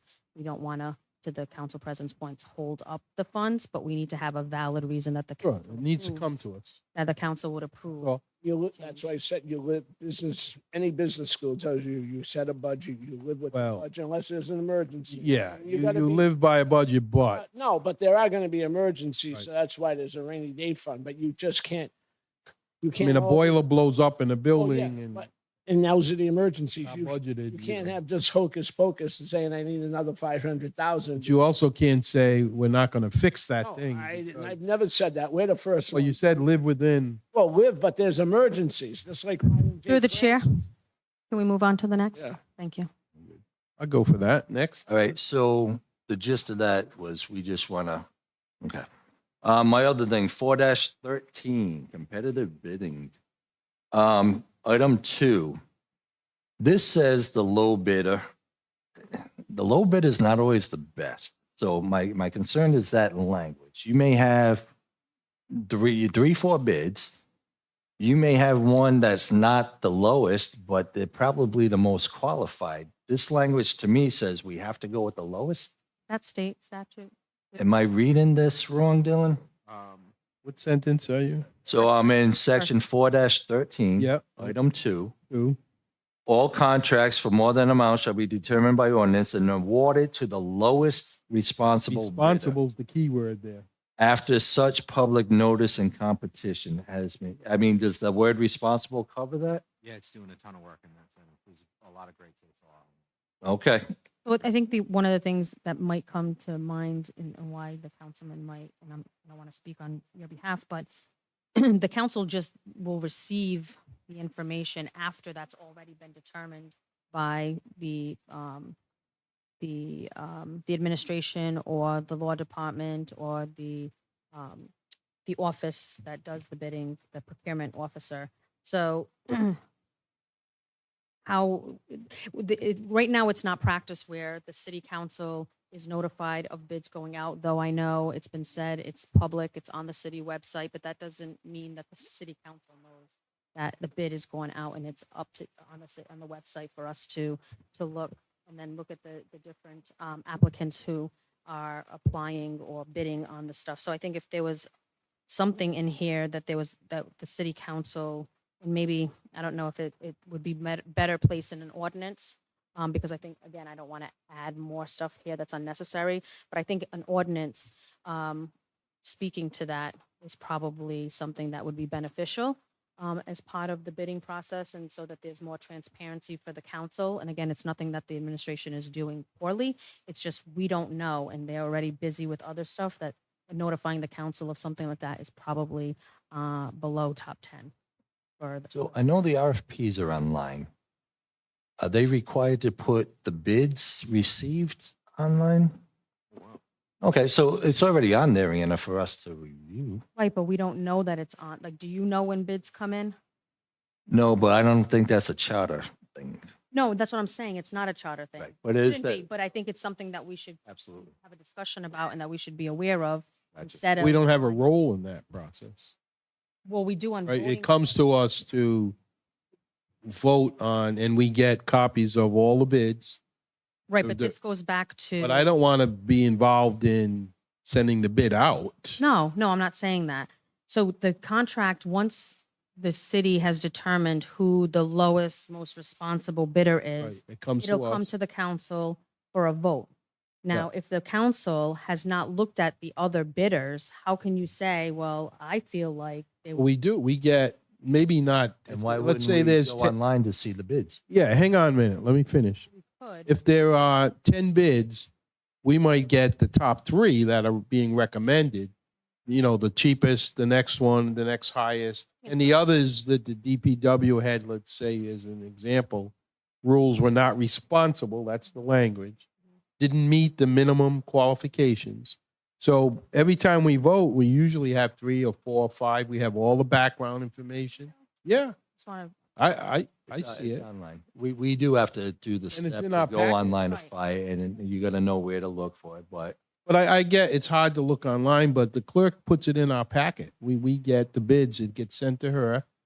And- But what Anna's saying is we don't get those in the packet until after we're asked to vote on something. She's saying before she would Well, like to see the before- bids before it's awarded to It somebody. is, we award it. No, but even before the resolution comes. You see our packets are real, there's a lot of stuff that's in our packet. And so unlike retired folks, no offense. It's Mm. not, I don't have time, like, it's a lot. No, and I don't Not that want, I I don't have don't, but- time. And I don't want to sit in, I don't want to come I just want to here. be notified if there's, I I get think you. the council, and again, it just, But that's through not the clerk or charter whatever. language. Right, it doesn't have to be Okay. in the charter, All exactly. right, the other thing I got for this is, That's all right. Let's move on. We'll set. so the other thing I got in this same section is the threshold of the administration able to spend up to 50,000 without approval of the council. I think that's too high, and I think it's, You wanted to lower that, you would, yeah, and I'm open to hear the number, but I do think that in order for us to be more aware of what's being spent, that number is too high. Is a lot of things that have happened that I think that threshold should be lowered. And I'm open to hear a number from my fellow council members. It's currently 50, and I'm open to whatever number you guys think would be appropriate. After looking at some of the cities around the state, the number is substantially lower than 50 for most municipalities. I'm comfortable with an average of 10,000. I think that's a decent number. You can still get some things done that don't require the council's attention, but it will capture other. Just so we're aware of what's being spent. Yeah, That's it. exactly. And it all comes to, we're responsible for the budget. And so we should know what's going on with the budget month to month. And I know we get a report, but it's not, again, that simple. Providence is 5,000. Warwick's 1,000. So We set gotta- it at- we set it at 10. I mean, I originally thought 20, but after doing the research and seeing those two, I think 10's a fair I number. think it's a fair number. I know within the city, any appropriations from departments that are 2,500 or more need to go for administrative approval. So I think this is 2/3 of, I think it's a good, Okay. reasonable, act. Are we good at 10,000 threshold, I'm good at 10. Mr. Fogarty? Doesn't really care about that. I'm good with, Can we change it to Always 10 was now? Happy with the 50. I mean, if we could, transparency is key. So if the 50, you feel as though it's being misspent, is that the? I think it's, if we're the budget folks, so we should be able to know what's being spent. 50,000, you can do a lot of buying for 50,000. We do know. Otherwise, I think, you know how though, much we was spent check- on the various architectural drawings for cultural buildings and remember in this economy though, 50,000 is not that much. So I'm just Somebody- hoping that we don't again restrict and delay projects because So the $50,000 threshold is subject to the approval of the council. Is for 10,000 to be subject to the approval or 10,000 to be subject to notification? they can spend up to 10,000 without a council approval. so that means at a council meeting. So if something comes up and it's a day after the meeting, they gotta wait till the next meeting before they can fix the thing No. and buy the item. It doesn't work Right? that way. I've been No. waiting for a piece for a light. Well, I see the Cost solicitor 6 nodding. I months. don't know. Well, I know they'd have to wait, but they wait for everything. But what would be the immediate rush to have to spend up to 50,000? A major project that we're all trying to push or pipeline repair that they gotta go run out and buy something that costs, you know, that Yeah. kind of money. This, Yeah, but that money's already allocated to DPW. It's already in the budget. This is going out and putting new carpet in it. Or an HVAC system. That stuff's in the budget. so you're saying a budgeted item is no limitation. You can go out and spend. They don't have to do anything with the budget limitation. It's aligns in the budget. You want to go out and buy all the equipment at one time, you can do that. I just don't want to delay things because we are the people sometimes that are pushing for things to get done. And then when there's a process and, okay, I got to wait because I got to tell 5 people on the council how much this is going to cost. And I got to send it at a meeting. If they could just email it to us, okay. But if it's got to be appropriated at a public meeting, we will delay some things. And Excuse me. for- Yes. 50,000 originally. The last charter. Yeah, there was a lot of debate about that. I know we were both in the room. I don't Yeah. really remember. Yeah, it was something. There must have been a reason why they had to. I don't think there was a major discussion because the main focus was on the change to the city manager and the mayor. So I don't think there was much discussion. The other thing too is, it's just for transparency, that's the first. 50,000 is a lot of money to just be putting things. Do we have a number we're 49. comfortable with, Council President? I can live with the 50. I was thinking half it to 25, but you want to go down to 10. I find that, And I'm open. I find 10's a bit restrictive. Okay. Um, Cutting it in half is fair. Yeah, let's go, Nothing at let's all. go 20, 25. I I'm fine think with if that. we go with half and then see how it works, and if 20's fine. 25. Flip a coin, at this point, you two flip a coin. No, look, you guys, you wanted 10. If it's going to be your 20, that's fine, but 2250. All right, 24.95. all right. I only got 4 pages left. I'm just kidding. This will go fast. Article 5. Which one do I got here? 5-1. I want to ensure that we have the ability, as we know, we're out of sync with the state. It has been a Sisyphus effort trying to get this boulder up the hill. I just want to ensure this language states we can change the budget year from November 1 to something else via ordinance without having to do a charter change. And I think it kind of reads that way. I just want to ensure that if we go and something happens where we can adjust and start syncing our budget year, it doesn't have to be a charter change. It can just simply be done via ordinance. David's got, put that in. So that's, Why am I not? I got like 5 different things. I'm that's in sorry. there right, that's in there right Come now. on. That was brought up the last meeting. Perfect, perfect. I agree 1,000%. And 5-7, I think we kind of covered it with the appropriations. Just want to be informed of the surpluses prior to the budget process. Yep. 5-7, we already discussed, the council will just be informed of surpluses prior to the budget, yeah. Miscellaneous funds, whatever that means. We're still trying to figure that out. All right, all right. And that was it for Article 5. And then I jumped up to Article 9. So my only concern with the changes, I agree with the free speech right, but I don't think a city employee should be campaigning for an incumbent because you can create the unintended consequence that a city employee may feel that they have to campaign for their boss.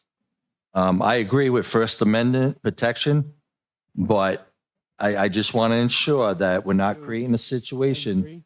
Where are you? This is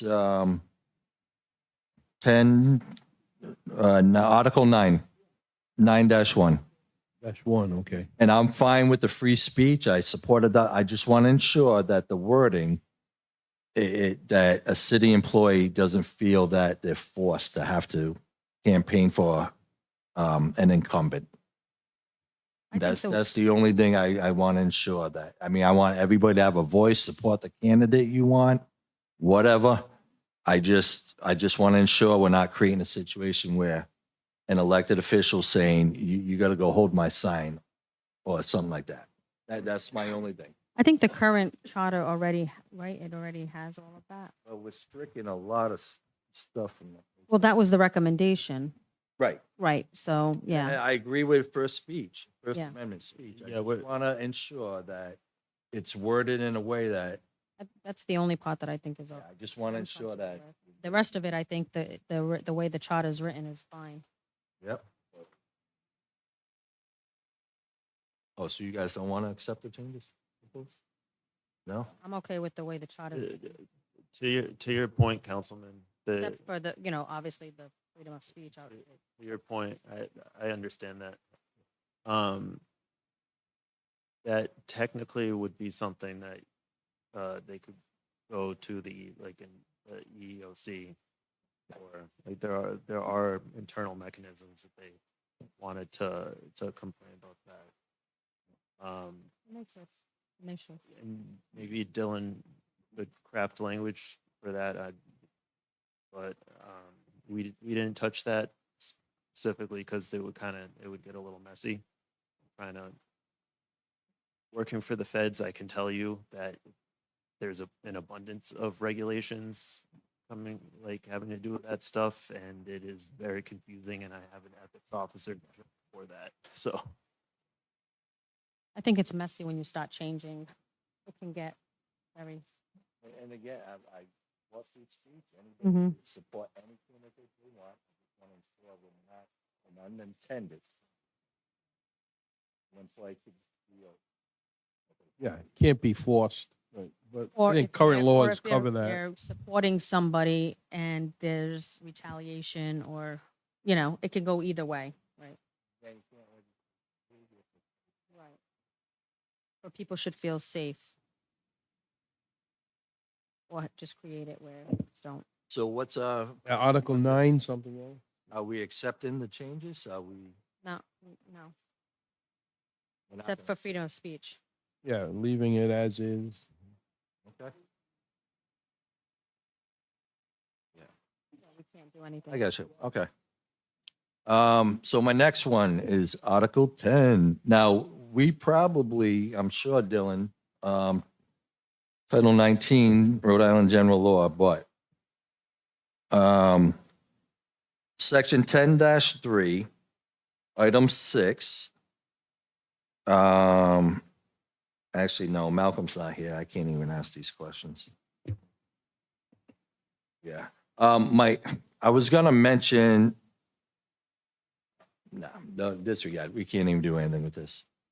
I was gonna say something about, should the council be able to approve the termination of the superintendent?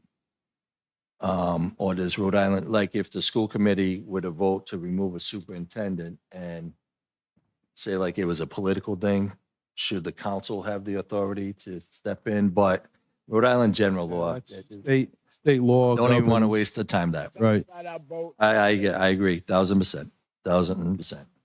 Last one, Article 13. Hang on one second, though. The one thing I've always did not like nor accept is when, and I don't know if it was the last charter, but it says that the council has to The contracts. and stuff. confirm school contracts in which we've had zero involvement.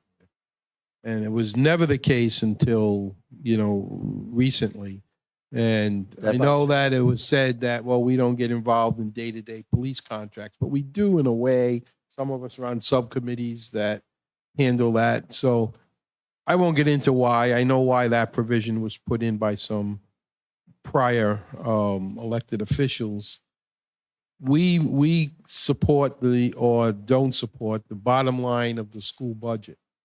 That's where we control the funds. We should not be dealing with clerical contracts, teacher contracts, custodian contracts, and all those other contracts that have been legally negotiated by the school committee as well as school administrators. Okay, Then it comes to us.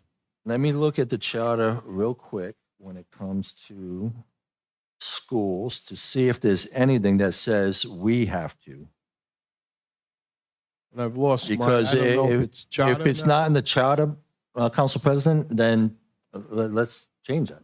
I don't know if the solicitor knows why is that brought before us now every year? I know not talking the overall school budget, talking about individual bargaining unit contracts of the school department. Bargaining unit contracts are Oh, it's right. I got it. Section 10-4, ratification of collective bargaining agreements. No collective bargaining between the city of East Providence, including school committee and any labor organization, shall become effective unless and until ratified by a majority of the EP. So it's by charter, we have to. Right, so I will, Is it really something that needs to be changed? Because I hate to say we rubber stamp it, but you're right. We have no input or say into it. what happened was a prior council, the bottom line was they made the East Providence teachers the lowest paid in New England because they shredded the contract. So this language says we have the ability to stop that. So if the school committee came forth with a Not the contract, school committee, the council did it. School committee passed contracts, and the reason that the then council put that in was so that they could negate what, the rate, yeah, I get that. I get and that. they negated months of bargaining unit negotiations. I think the thing we have to consider is because we're the voters on the budget, the school budget's part of that. Right, so we vote on their budget, that's fine. If they come in with X amount of dollars, we can cut it Y, you know, and they deal with the contracts and all, but individual contracts that have been negotiated, And I didn't run for the school committee, I ran for the city council. And I think this is, it's kind of a formality that we have to officially, but I 1,000% understand. it is with this group. because- And we can't change the contract. All we can do is vote it up or down. Yeah, we can send it back. We can send it back. So we can vote it down and say, Down, exactly. right, so, Which but means they he's would have saying no we shouldn't contract. even be involved in that. So, I don't know how we would fix that here. you would have to change the, We'd have you would have to change that to strike that provision that school, we could take out the word including school committee.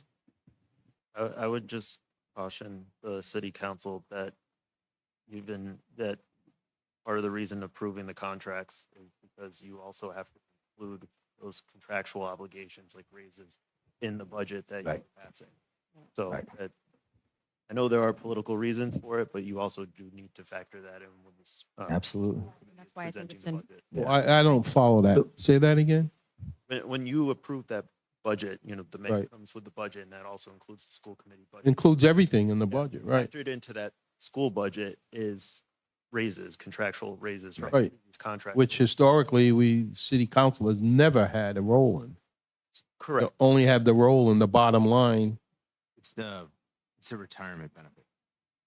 Because not only does the CBA have an impact on the budget of that year, it has an impact on the budget of every single year for the rest of time. So historically, what happened, Providence, more famously than anywhere else, is the deal would be a lower salary for increased retirement benefits. And the reason why that was such a popular deal politically is because the parties in charge of the budget of that year could get their budget through and it was cheap. But 10 years down the road, the bill became due for the retirement benefit. And those are baked in, they're guaranteed at that point in time. There's no ability to change them. So without that level of oversight, there were huge problems. There's been changes federally and locally about ARC payments and GASB disclosures and all sorts of really niche but somewhat interesting stuff. The CBA is different or distinct from many other contracts because generally a contract has a 3-year cap. The CBA is forever because of the retirement benefit. Even if a CBA contract only lasts for 3 years, retirement benefits still vest and you can never change them. But isn't that the school department's role, school committee role? We never discussed that when we vote, yet we vote yes or no. Right, and We part don't of get that is into. We have to consider what the spending is because it affects the city's overall budget. So in theory, we do say yes and yes, but is it at some point gonna balloon? And then we're in a place where we're not. That's true of the whole school budget, right? This past year, we gave them more. Well, we did capital improvement. Yeah. funds. So, Oh, all right, move on. the realistic part, how many unions are there? And the contracts are usually what, 3 years? So it's not Except like the we're retirement, voting yeah. every year.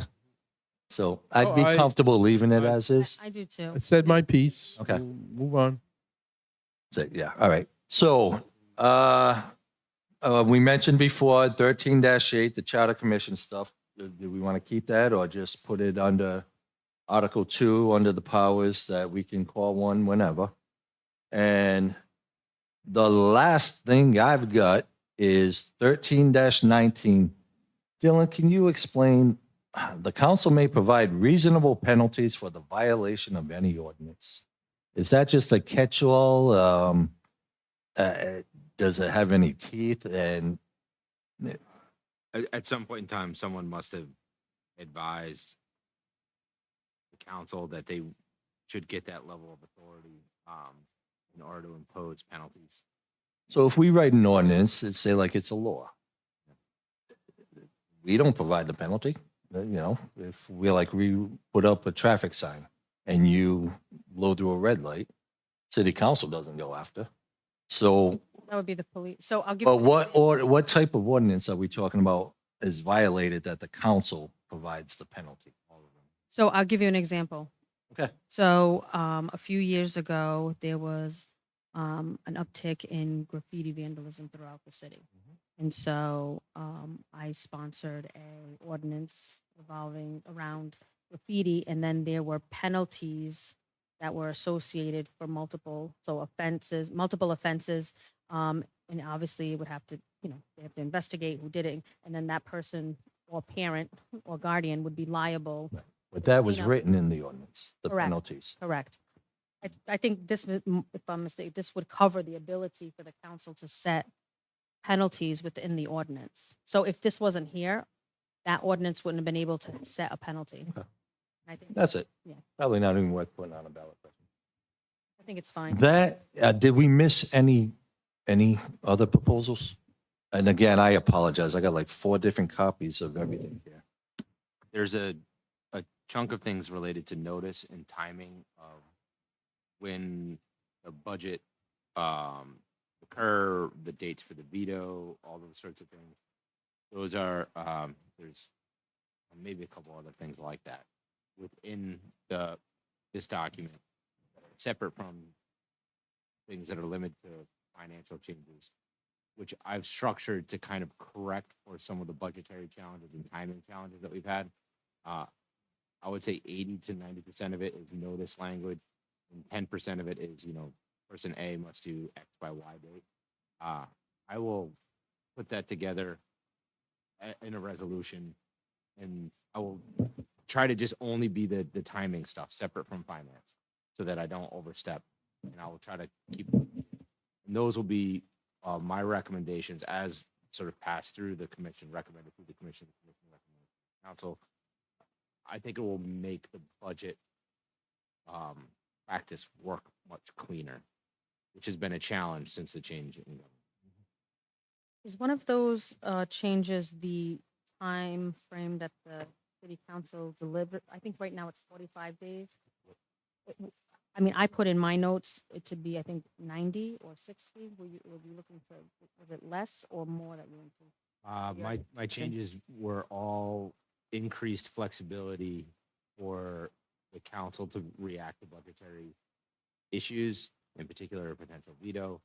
I don't think I extended timeframes at quite the level that you're talking about. Okay. All of my timeframes were focused on advertising and final action. They were not about initial proposal.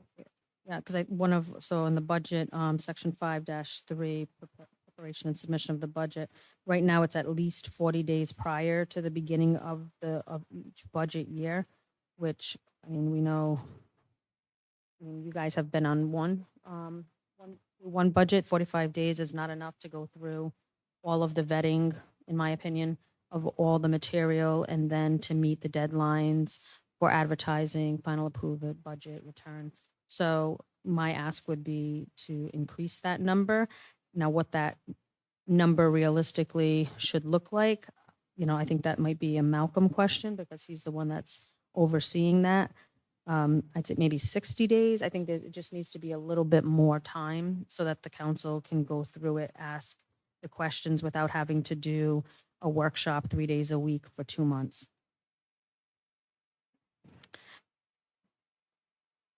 Everybody heard that? Okay, thank you. The time.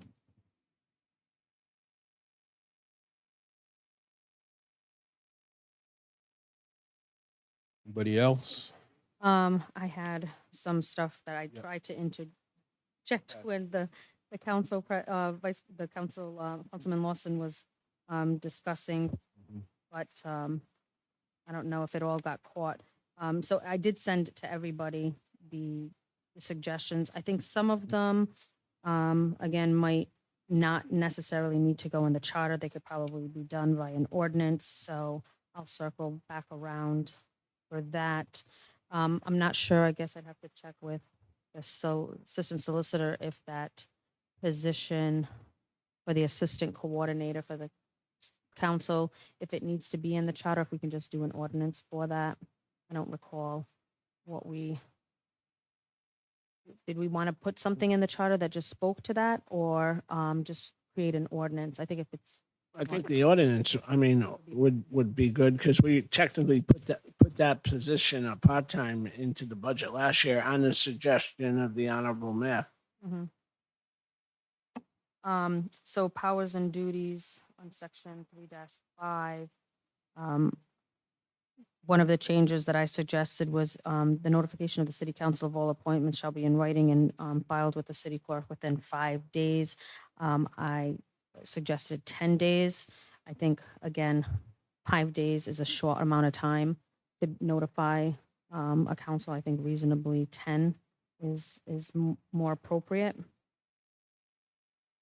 Yep. I'm fine with that. I'll just put a star. The assistant solicitor has this copy, so I'll just, the city clerk, Oh. can just make note for him. Thank you. And then, That's number 2, right, on the 3-5. Okay.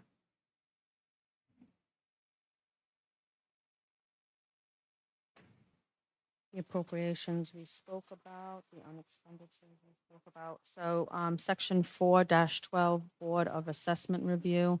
Again, this is kind of in line with the planning and zoning, where we're sharing the power of appointment, that the council would be able to appoint one of each ward throughout the city. The terms are fine. The mayor would also get a couple of appointments in that also as alternatives.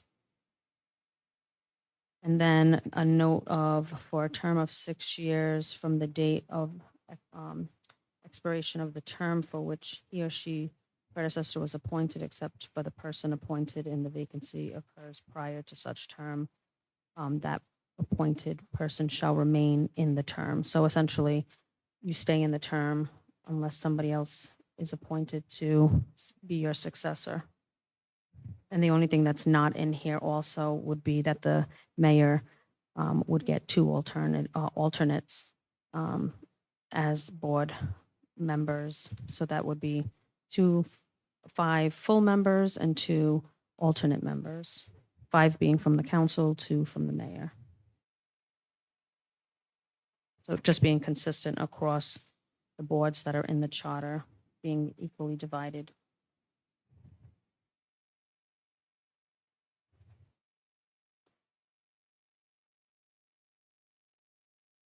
What section, the Board of Assessment?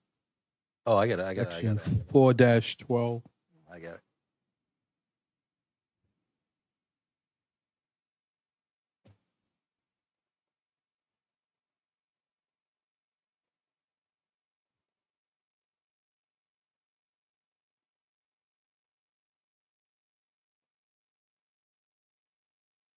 All right, so what's the motion on that one?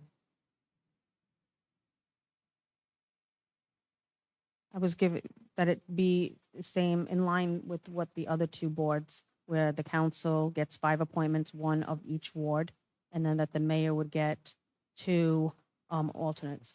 The other 2 boards being Zoning and planning, correct. Okay. And then all other boards and commissions or committees throughout the city would be via ordinance. And that they, in the ordinance, I would be proposing that they would again be equally distributed amongst each of the wards, and the mayor, the office of the mayor would have their couple, 1 to 2 picks.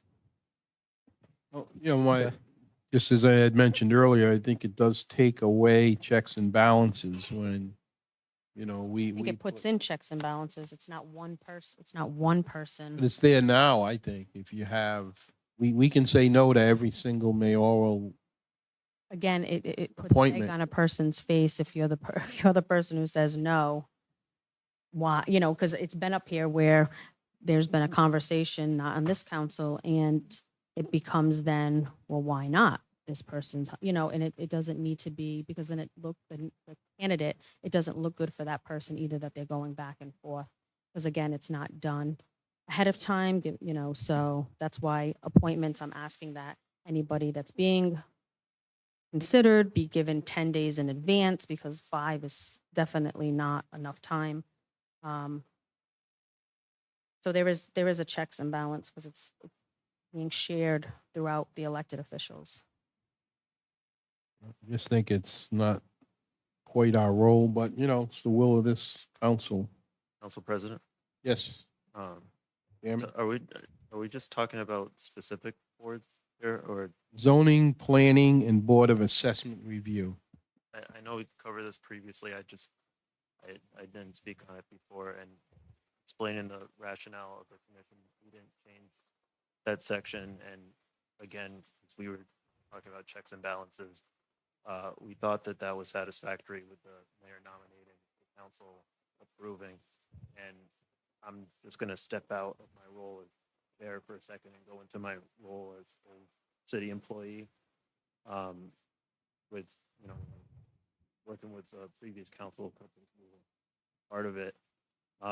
There would be those behind the scenes fights with, the mayor would want to put someone on there, and maybe the council was opposed to that, or sometimes the council would want a certain member appointed, and politics is politics. Sometimes that you have that fight, but what usually ended up happening would be mayor wouldn't have someone from a ward, and Councilman X would call up the mayor and say, "Hey, I have this person, they're interested in being on this board," and the mayor would say, "Okay, make sure they're not a serial killer," and that would be that.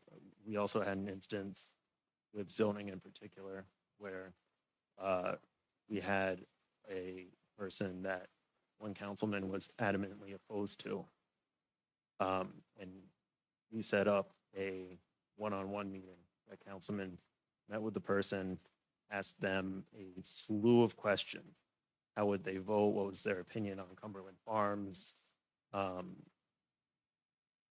long list of things. And at the end of the day, they said, I might not agree with you on a lot of things, but you're certainly qualified for the position. And that was that. So obviously, you're free to change, but that was the rationale that we had. Thank you. I mean, I'm not gonna say any more than I think if it's not broke, let's not try to fix it. Yeah, I think we should stay consistent. If the other ones are staying mayor with council approval, we should go across the board, keep it the same. Boards are you talking about? The Three, right? planning, zoning, and all the ones in the charter.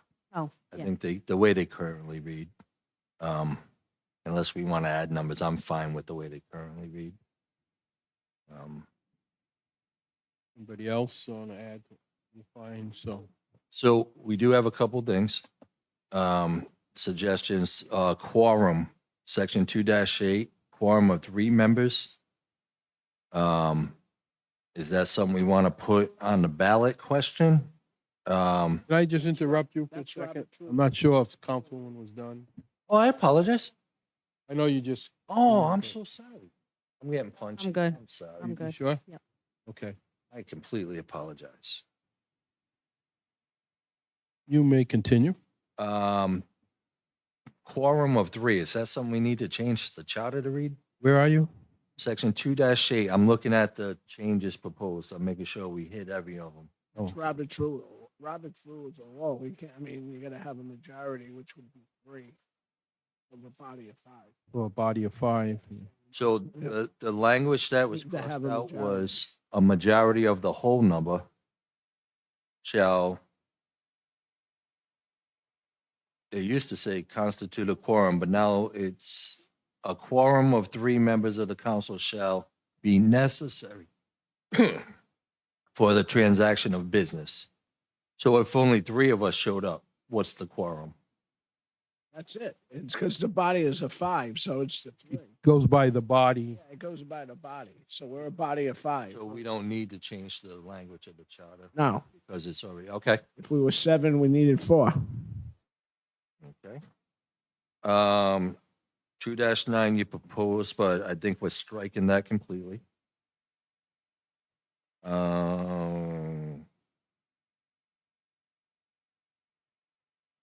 Let's see, 2-10, commission discussed possibility the council should be given power to reach out to department heads for info. This was based on a note from Councilman Lawson. However, after discussion, commission did not approve any proposed changes. But we're talking about going through the clerk. So we discussed that. Yeah, yep. We covered. Other proposed I apologize. I think we went through all of the changes. Should, no, there was a couple more. The school department, did they chime in about going to 4-year terms? Nobody from the school department requested going to 4-year terms? I don't think anyone officially, I still up think to that's a you. clouded issue that I think the public voted for that. Prior council never codified it. And it's, so now we're So- trying to, I would say based Ratify. on no feedback from them that we just leave it as is for the 2-year terms. Okay. as what, as 4-year? Right now it's 2 years. The proposal is to go to 4, but Right. based on, I would have needed it. I think it should go to 4 we- based on prior public vote. Can we, yeah, because it was, Whatever you guys want, I'm fine. it was a political circus 6 or 8 years ago that the people voted for it. And just like the recreation center, people voted for it. And I don't want to bring that up, but just using the analogy. Right. They voted for it. I don't know, I'm probably even more than I 6. got I've it. lost track of time, 8 years. And because there was politics being played in a particular restaurant in the city. And the players aren't in the city anymore. That's the reason why. So I think we need to put it back on the ballot I'm fine with that. that way. I'm fine with that.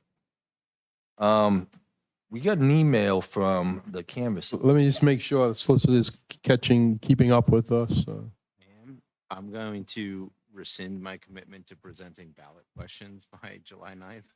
I think just language, and then I'll have to deal with ballot questions later on.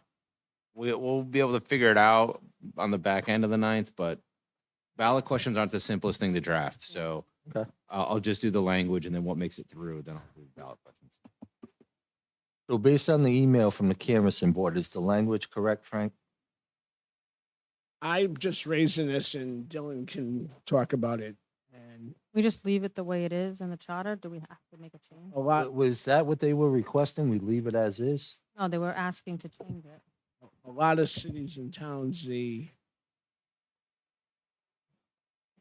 clerk is the clerk and everybody, reports to the clerk. So there's the clarification right there. There's the canvassing clerk report to the city clerk. So I know And a that lot of, a lot of cities and towns, again, have been 13 years on the Board of Elections. The clerk of the city is in charge of the elections.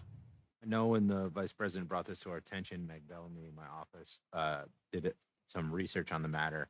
I know that she concluded that the vice president's position was correct. Off the top of my head, I don't remember what the answer is in terms of whether the charter should change or how.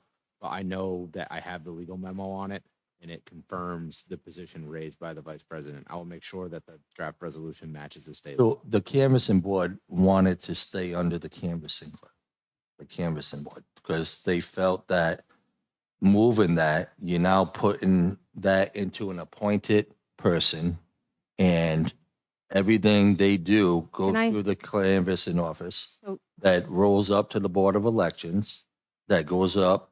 So is the question here whether they answer to the city clerk or the canvassing office? It's, there is a state law on point. Is this the issue with, am I defining it? Who do they roll up to? And there's two things that we talked about the last meeting, and Attorney Bellamy brought it up and read it, where the proposal in front of us was to strike where it said that the canvassing clerk would declare the election and everything like that. There's only one clerk in the city that has the seal, and the only thing that matters is the seal. So again, she brought it up that we need to be in line with state So we want to keep it the way it is.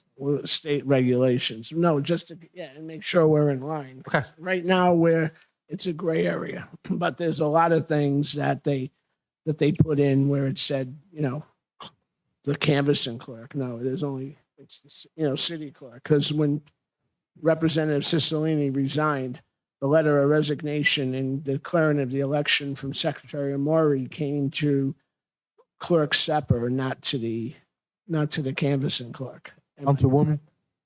Thank you. So just to make this easier and less confusing, we just do not accept the recommendation. So the recommendation has nothing in just to the emails that were sent out. We're not saying that the staff reports to the city clerk. That's, there's a canvassing board that reports to the clerk. So that office reports to the canvassing board, the 3 members on that board. What this was trying to say was change the word city clerk to canvassing clerk, and that's erroneous. Okay. So we're denying, we're not Exactly. accepting. We appreciate the sentiment. We And all the Yep. clerk does is set the date. The canvassing department handles the election procedures. and stuff. Exactly. Yeah, all right. Yeah, I'm fine with that. That's what I mean. We need to be in line with the state election laws. All right, let's move on. Let's, Dun, dun, dun. The article, should a section be added to, no, we talked about that.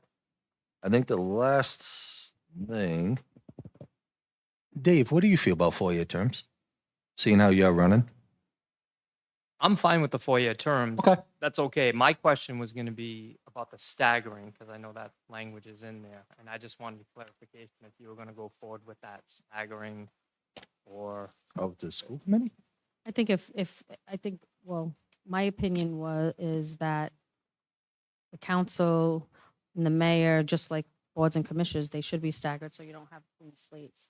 So I would think the same thing should apply to, if we're going to change a term and have the opportunity to stagger terms, then we should, Probably. we're not staggering. no, but we council, should right? have been.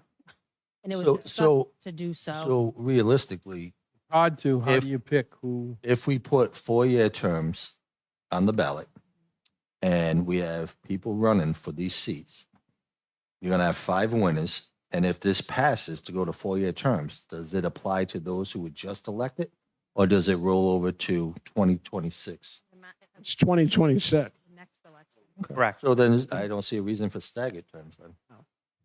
Just Because if Yeah, they're the not going only- to start 4-year I terms agree. until 2026, Yeah. doesn't Right. matter. No, I agree. The only reason is if all 5 It could be. were defeated, you get 5 brand-new people who've never been involved or whatever. That can happen. I don't buy, I'm just That can saying. happen here You too. have There's that every a year. lot of think that's- people. I think that's why Okay. they all should have been, like, the council Right, should have been all right. staggered. Always used to be staggered, but. And let's see, partisan elections.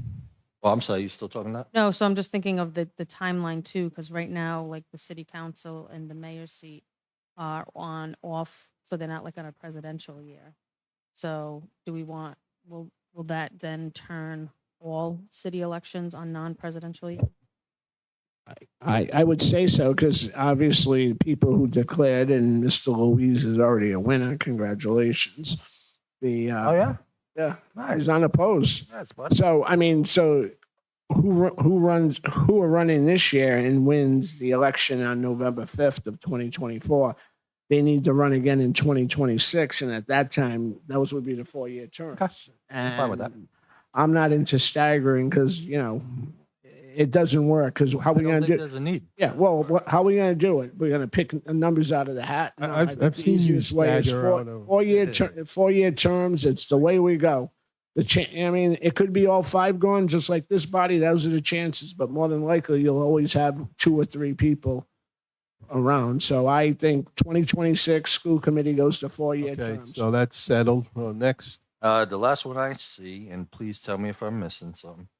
The nonpartisan, I think the way we got it now is fine because the primary narrows it down to 2.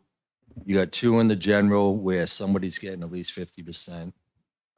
If you go to partisan and then you're going to have 4 or 5 people running for the general. So you may get somebody like Gina Raimondo won with 30% of the vote. I say this as a proud Democrat. You know, if we're going to win, on the city level, there's no Republican Democrat way to pick up trash, Power Road. So I'm not in favor of going to partisan elections. I was proudly out there saying I'm a Democrat running. There's nothing stopping anybody from announcing their party affiliation. But I think the way we're set up now, where we have a primary that winnows to 2, I'm voting to keep that. Mr. President, Council President, Yes, if Commissioner. I may. Please. The reasoning on partisan government is to make it consistent in the city. A rep, senators, partisan. There's primaries, partisan primaries. There could be 27 Democrats, 5 Republicans, and then independents or any other party. So the clarity comes during the partisan primary where you narrow down the people who believe in the same platform, Democratic platform or Republican platform, choose the person that they think represents them the best on both sides. It brings it down to the general election where there'd be 1 from each party and any number of independents that want to run. It's actually even better for the independents or nonpartisan people because it doesn't leave a conglomerate of 30, 40 candidates and just bring it down to the 2. And you've said, Councilman Lawson, which you said correctly, you're a Democrat. Everybody knows you're a Democrat. This makes it clear on who the Democrat is and what platform they're supporting if you go through a partisan primary. Same on the Republicans. So what it does is, and we know politics, and this comes in especially with the mayor, but also with the council. If you think that the city of East Providence, by having nonpartisan elections in those positions, are looked at in the same way as a city who has a strong party that matches the party of the governor, of the senators, of the congressman. If you think it's just as fair as the other cities where we have nonpartisan elections, you're kidding yourself. You're kidding yourself because the politicians who are in charge of getting financing for you, either state or federal, you've got to say that they're going to look at a city such as Providence who can deliver them, who has a strong Democratic Party right now, and it could be Republican in the future or any other party, can present to them or can offer them by being a strong Democratic leader, let's say, can offer them more in way of votes in the future. So the funding has to be looked at stronger in those cities where their parties are stronger. That's just the reality of it.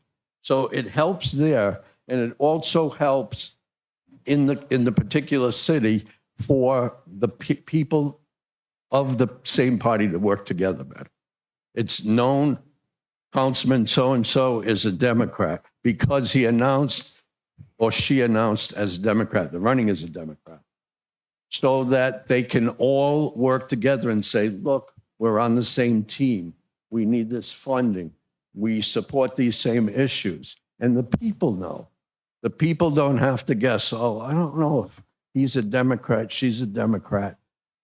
We in the political world know who the Democrat is and who the Republican is and who the independents are. So I think it only behooves the city to be on board from the top to the bottom in the elections and knowing who's of what party, which really is not a who's of what party, who's of the same way of thinking, to get them to work together. And that even includes the independents, because it would let the independents or any other party know, here's who the members, here's who the hierarchy of the Democratic Party is supporting. And by the way, that's who the people told them to support. And here's who the Republicans are supporting. It brings it down to the end where the independents know what ideas and what that Democratic Party, what the Republican Party is supporting and can present to the people. Here's the alternate to that. Here's what we feel are better for the people. Thank you, Commissioner. You made some great points, but I also people lose their mind. You said about late thinking. The day we stop having our thoughts is the day we should shut the world down. And Councilman, if I may, no, and I'm not going to argue with you now. You and I are of the same party, and I don't think there's been people who have had more conversations of disagreement than you and I. And we've brought it back together. We brought it back around, saying we support these ideas, and the Democratic ideas in the case of you and I. And the same with the Republican ideas and independents. So your point is well taken, but it's also, the conversation is good and the bottom line is good on who's supporting what ideas and who is a Democrat, who's a Republican, who's independent. Thank you. Julie, briefly, please.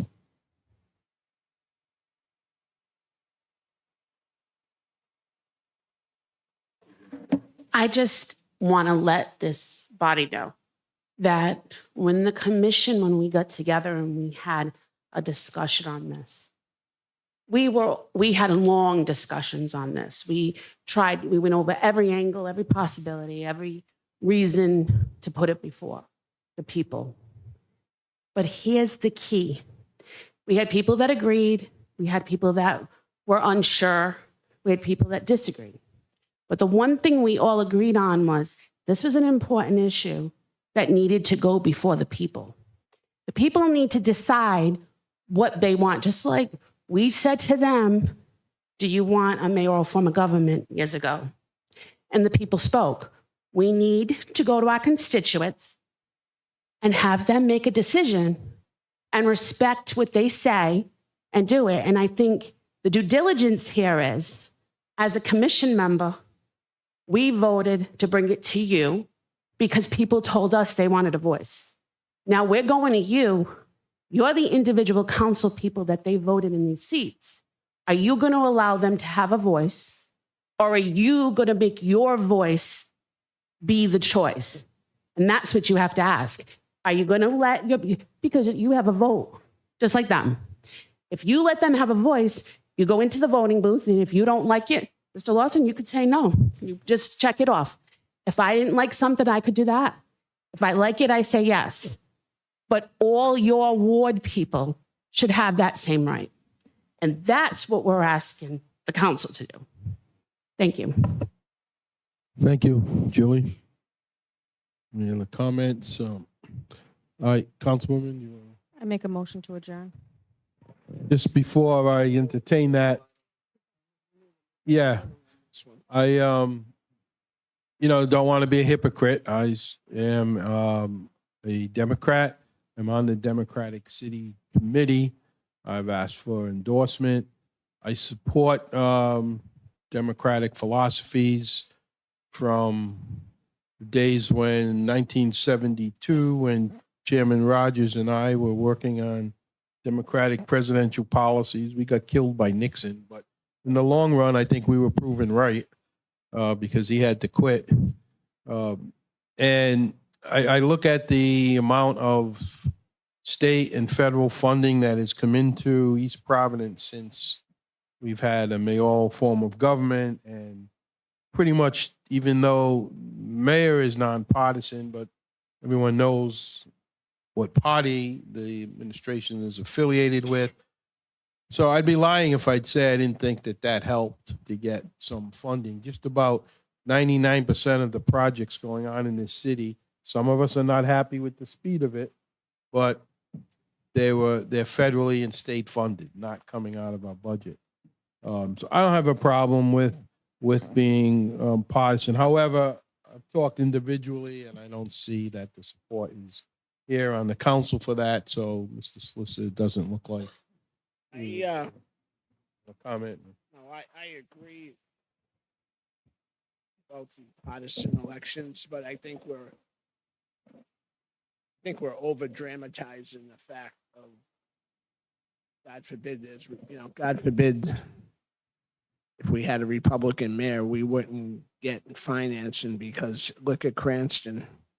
It's a Republican city a long time, and Jack Reed and Sheldon Whitehouse and Jim Langevin have delivered in the past. So, but I agree, party distinctions are important.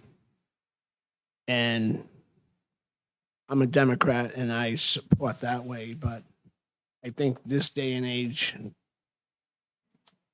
it's there. I would support putting this on the ballot. Before, I would too. yes, so Can I possibly say one final thing? quickly. Okay. The point, and Commissioner Silva brought it up, and I just want to state to this council, at this point in time, the commission did a lot of work, and thank you for saying that, and thank you for thinking. We debated just the way you are. We went back and forth. Some of the items that are presented, I'm going to be honest with you, I didn't support. But the majority of the Charter Commission did. And the reason we did, and by the way, the things I didn't support, I do not feel would be harmful to the people of the city of East Providence. I still think the reasoning, they beat me, the majority on a couple issues. The reasoning was there, and it's to help the city move forward in the future. 10 years, as we've all stated, 20 years from now, we have to worry about this stuff. And there's nothing there that's harmful or nothing there that's contrary to supporting the people of the city of East Providence moving forward.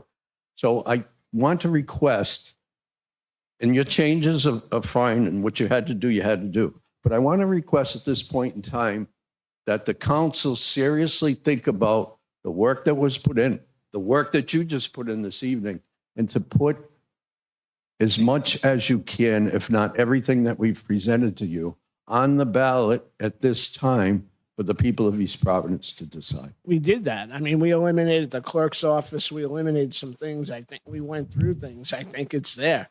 Yeah. I mean, as we've debated many times, it's our right. And I think you did your due diligence, and we did ours in a fairly manner. And as it was stated in January of 2023, we are the ultimate body. When we gave you a lot of time, and we sat there. We would like to have even more time if we got in a timely fashion, but we did it. So what's not going on the ballot, we vetted it. And this last vote, what we did, we just made it easier for people to run, because now all of a sudden we saved candidates in the city about $5,000-$10,000. So instead of running in September, we're going to have 7 people running for mayor in November, or 7 people running for a council seat or school committee. So we opened the process up. Now you only have to get about 20% of the vote. Right. So I think and I'm going to end it right here. We did our part. We did what is under the state law and everything in charter. So to say that we had to put everything on there, I think is wrong. I think we vetted it very properly tonight. We had input from you, and I think everybody should be happy. I mean, everybody's never happy because certain things, but I think we did it. I think we did it right.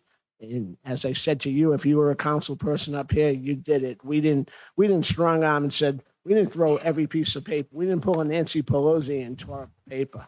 So I think this was a fair process. Thank you and Thank you, everybody sir. for your time on the commission. Before we have the motion to, a second to Councilwoman's motion, I want to ask the solicitor, do you have any burning questions or holes left that you want to ask us about? All right, now, I will do a follow-up call with Malcolm on some of the details on some Sure. issues. And from there, I'll present to the best of my ability on the 9th. And call me if you have a question and I'll relay it to everyone on the council. The 9th is okay? We don't have to move it back? I'm not going to do the ballot questions. I'm going to take a shot at it. Because we don't meet again until August. We'll have to. We're going to point on July 30th. So I'd rather push back to July 9th. No, we have licenses. We have already license and stuff coming out. So one way or the other, we're going to have to meet. I'm just looking at it from the body of council business. We have some zoning issues and everything in front of it. So a potential. Give it a shot. I know it is July. We may not all be available, but I mean, we're- we yes. do the 9th and the 16th.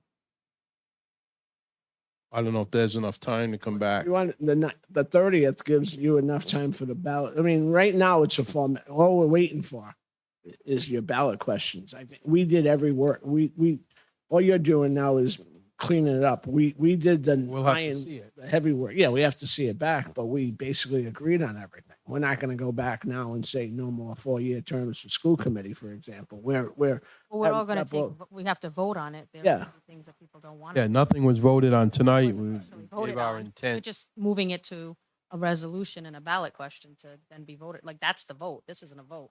This is suggestions. Correct?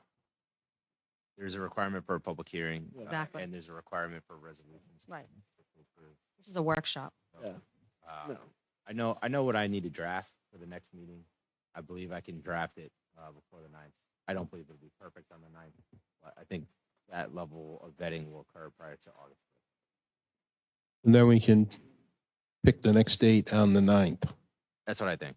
Okay, let's shoot for that. Is there a second to the motion to adjourn? Seconded by Councilman Lawson. All in favor? Aye. Any opposed? Guys have it. Thank you all. Thank you, commission members who were here all night. Meeting is adjourned.